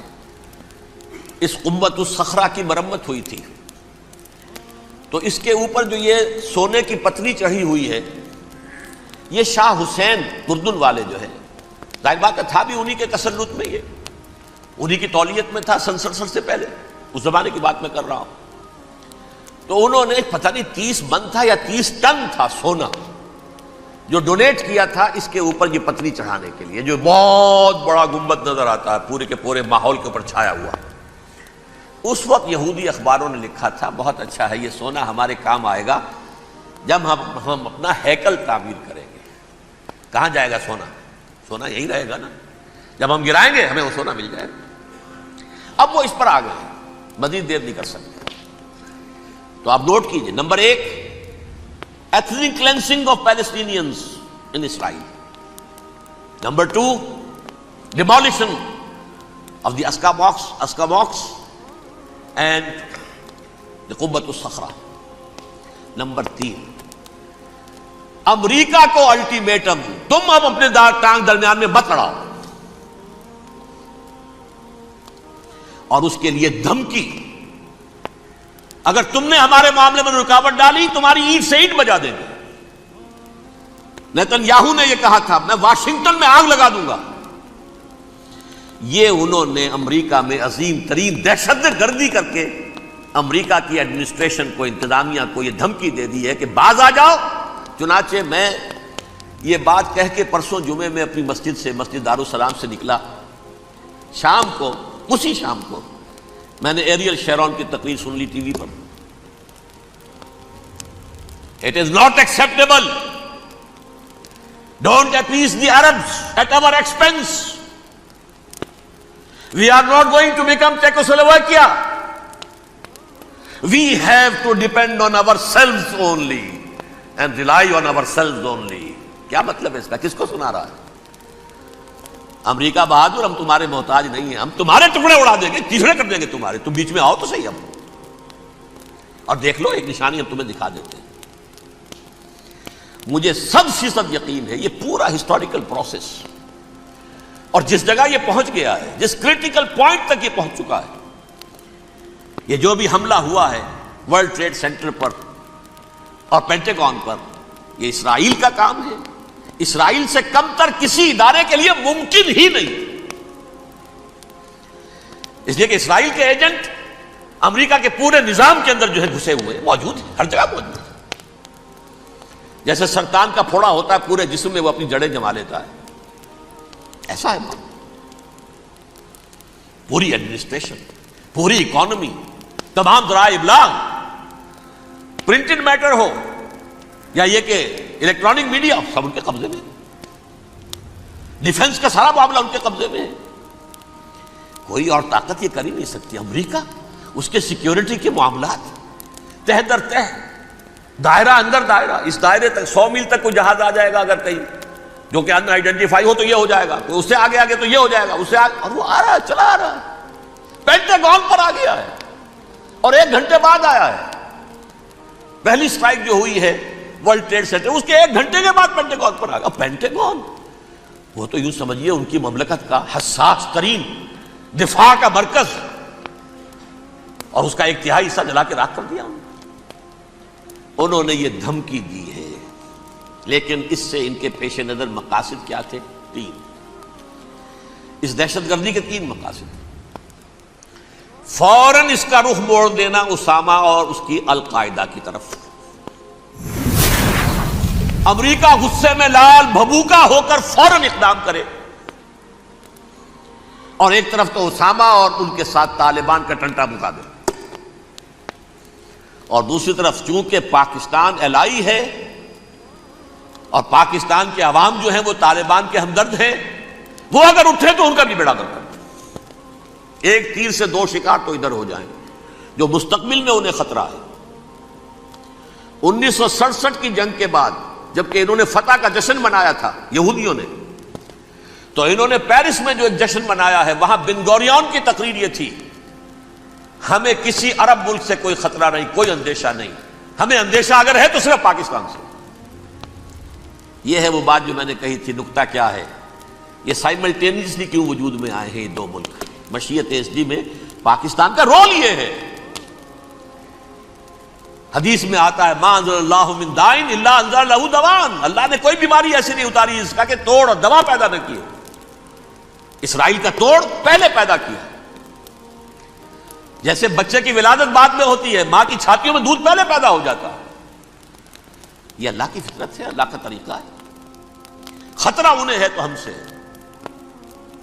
ہے، اگر کوئی خطر مجھ کو تو اس امت سے ہے، اس کی خاکستر میں ہے اب تک شرار آرزو۔ یہاں کے عوام، حکومت تو ٹھیک ہے ہماری جیب میں آ گئی، عوام کے اندر ہے، یہ بھڑک سکتی ہے چنگاری۔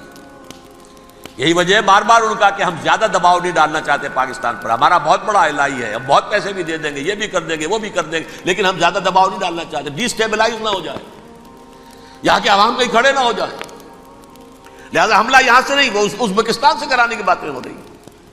اندر خانے پوری سپورٹ ہے، لیکن یہ کم سے کم ظاہر نہیں ہونے دیں گے کہ کیا کچھ ہو رہا ہے، تاکہ یہاں کے عوام کے اندر وہ چنگاری جو ہے اس بارود کے اندر پڑ گئی تو یہ شاید ڈی اسٹیبلائز ہو جائے۔ لیکن ڈی اسٹیبلائز ہونے میں جہاں اس کا خطرہ ہے کہ پرویز مشرف کی حکومت ختم ہو جائے، وہاں اس کا بھی خطرہ ہے کہ پاکستان ختم ہو جائے۔ ڈی اسٹیبلائز ہونے کا مطلب کیا ہے؟ بھارت کو واک اوور دے سکتے، جاؤ اب گھس جاؤ، پولیس ایکشن کرو، یہاں اب امن نہیں رہا ہے، ہم امن قائم کرنے آ جائیں، یا یونائٹڈ نیشنز کی فوجی K4 آ جائے یہاں پر امن قائم کرنے کے لیے، اور ہماری جو ایٹمی صلاحیت ہے وہ تو ویسے ہی برباد ہو جائے۔ ایک چیز تو ان کے پیش نظر یہ تھی، اس میں تو اللہ تعالیٰ نے کچھ تھوڑی سی عافیت پیدا کر دی۔ ان کا خیال تھا کہ غصے میں آگ ببوکا ہو کر امریکہ جو ہے بھوکے شیر کی طرح ٹوٹ پڑے گا بس، لیکن وہاں وہ اپنے باپ کی طرح کولیشن بنانے کی فکر ہو گئی اسے۔ کولیشن بنتے بنتے تو وقت لگتا ہے، بستی بسنا کھیل نہیں، بستے بستے بستی ہے، دل کا اجڑنا سہل صحیح، بسنا سہل نہیں ظالم، بستی بسنا کھیل نہیں، بستے بستے بستی۔ کولیشن بناتے بناتے نیٹو بھی پھدکنے لگا تھا کہ ہمارے پاس انہوں نے کچھ ثبوت دیے ہی نہیں ابھی تک، کوئی کسی نے کچھ اور کہا، سعودی عرب نے بھی کہہ دیا ہمارے اڈوں سے آپ جہاز اڑا کر حملہ نہیں کریں گے وغیرہ وغیرہ۔ اس چکر میں ایک تو وقت نکل گیا، اور دوسرے فوراً ہی ان پر آیا ہو گیا یہ تو ہمارے ساتھ کیا ہی اسرائیل نے ہے۔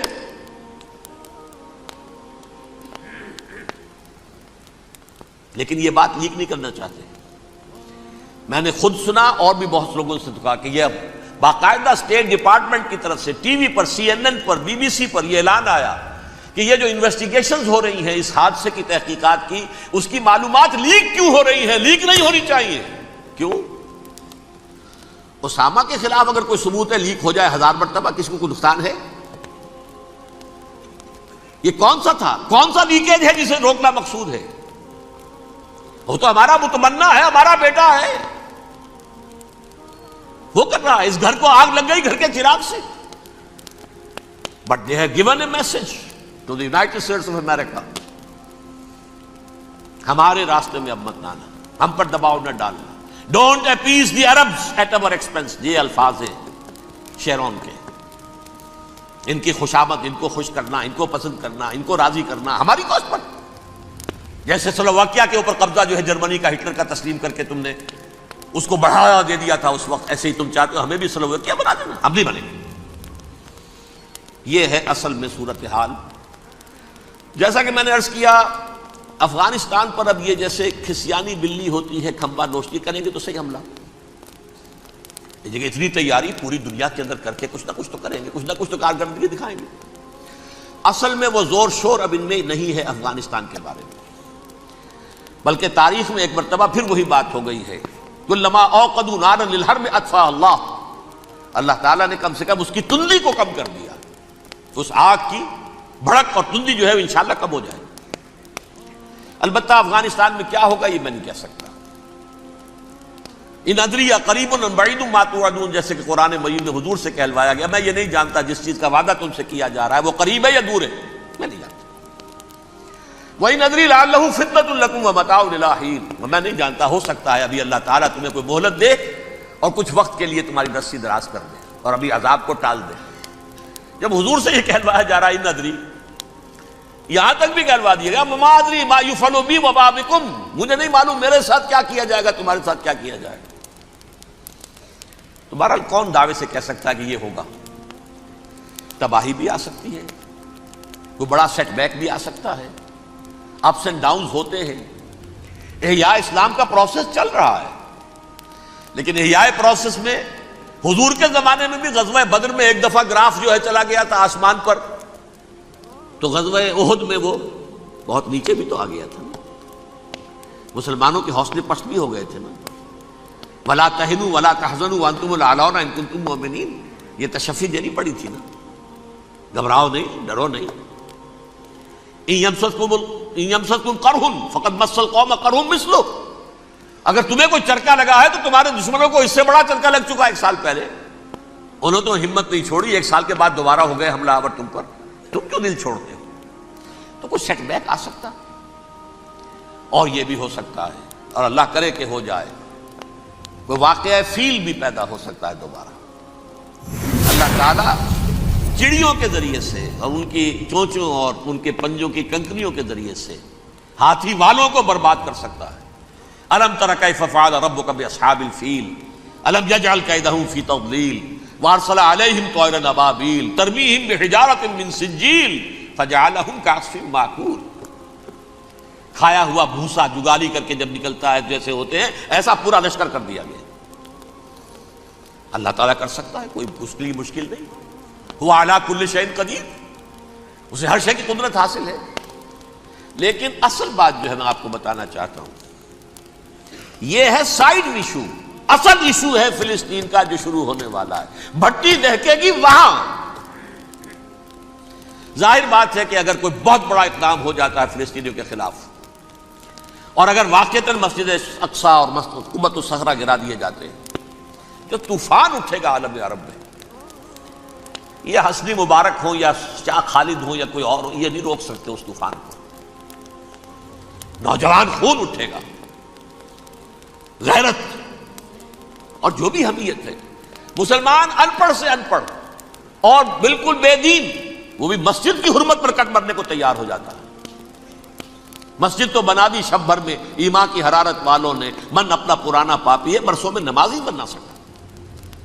وہ چاہے کانپور کی مسجد تھی مسلمانوں نے جانے دی ہے، چاہے وہ شہید گنج کی مسجد تھی مسلمانوں نے جانے دی ہے، چاہے نماز نہ پڑھتے ہو، لیکن یہ جو حرمت اور یہ جو حمیت اور یہ غیرت ہے، اس سے جو طوفان اٹھے گا یہ ہوگا اس ملحمۃ العظما، اس کی طرف پیش رفت ہو رہی۔ کتاب الملاحم سے احادیث کے حوالے سے کہ جن جنگوں کا حوالہ دیا حضور نے، پیشن گوئی کی ہے، اس کا نقطہ آغاز تھا خلیج کی جنگ۔ صدام حسین نے اسے کہا تھا یہ مدر آف وارز ہے، ام المحارب، یہ ایک جنگ نہیں ہے۔ اس کا نقشہ بھی حدیث میں موجود ہے، پیشن گوئی موجود تھی، اس وقت بھی ہم نے شائع کی تھی۔ لیکن اس میں جو جنگ اب ہونے والی وہ الملحمۃ العظما۔ ملحمہ کسے کہتے ہیں؟ لحم گوشت کو کہتے ہیں، اور قصائی کی دکان کو عربی میں ملحم کہتے ہیں، جہاں گوشت کے ٹکڑے کیے جاتے ہیں۔ آج کل مشینوں سے ہوتے ہیں، اب جو ہے وہ ہاتھ سے چھریوں سے نہیں ہوتے، لیکن ٹکڑے ہو رہے ہوتے ہیں، جسموں کے چیتھڑے اڑ رہے ہوتے ہیں۔ ملحمہ، یہی لفظ استعمال کیا تھا حضرت سعد ابن عبادہ نے رضی اللہ تعالی عنہ یوم فتح مکہ۔ ان کے دل میں تھا کہ اب ہم انتقام لیں گے ان عربوں سے، ان قریش سے۔ الیوم یوم الملحمہ، الیوم یوم الملحمہ، یہ کہتے ہوئے جا رہے تھے، ایک خاص کیفیت۔ آج ہے گوشت کے ٹکڑے اڑانے کا دن۔ حضور سے کہا کسی نے جا کر کے ساتھ تو یہ کہہ رہے ہیں الیوم یوم الملحمہ، الیوم یوم الملحمہ۔ حضور نے فرمایا نہیں، ان سے کہو جا کر الیوم یوم المرحمہ، الیوم یوم المرحمہ، آج رحمت کا دن ہے، آج تو میں ان سب کو معاف کروں گا۔ لا تثریب علیکم اليوم، میں تم سے وہی بات کہہ رہا ہوں جو میرے بھائی یوسف نے کہی تھی اپنے بھائیوں سے، اذهبوا فانتم الطلقاء، جاؤ تم سب کے سب آزاد۔